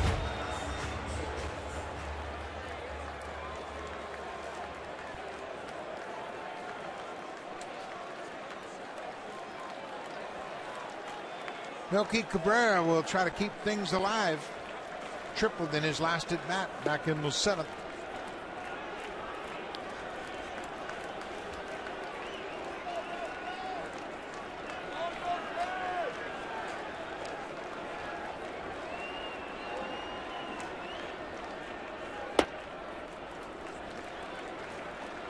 Boy, Hanrahan's got a big arm. That's what you love to see, the back end of your bullpen. Somebody that can come in the ballgame and rack up the strikeouts. I thought they had a pretty good bullpen before they went out and traded for Hanrahan. They also picked up Koji Uehara from Texas. It's one thing that you can rebuild overnight, the bullpen. You can look around and catch lightning in a bottle. Whoa. Didn't have to be.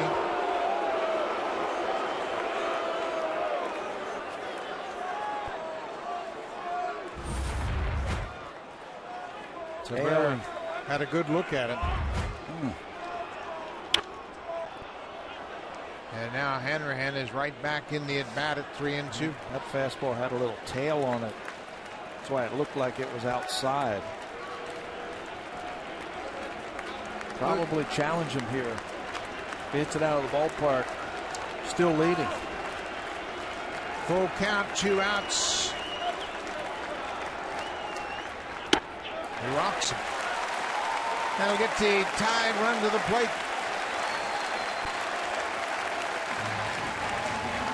That looked like he muscled up on that one to try and throw it by him and end this ball game. But he threw a wild one, and now Encarnacion has a shot at him. Jose Bautista homered in the 9th on Wednesday night against Chris Perez to tie the game up. Encarnacion with a man aboard. Upstairs. Edwin hit a 3-run home run last night in the 5th, one of 5 Blue Jay homers.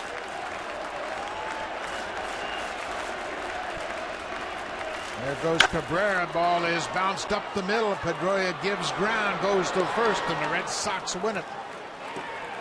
John Farrell in his return to Rogers Center. His ball club wins 6-4. He was back and forth all night long. Both clubs with 12 hits, but the Red Sox come out on top. Stay tuned for Connected on Eastern Ontario over on 1 and Pacific. It's Friday night hockey. Thanks for watching. We'll see you tomorrow night. Jay Happ goes to the mound against John Lackey. Blue Jays lose the first of 3.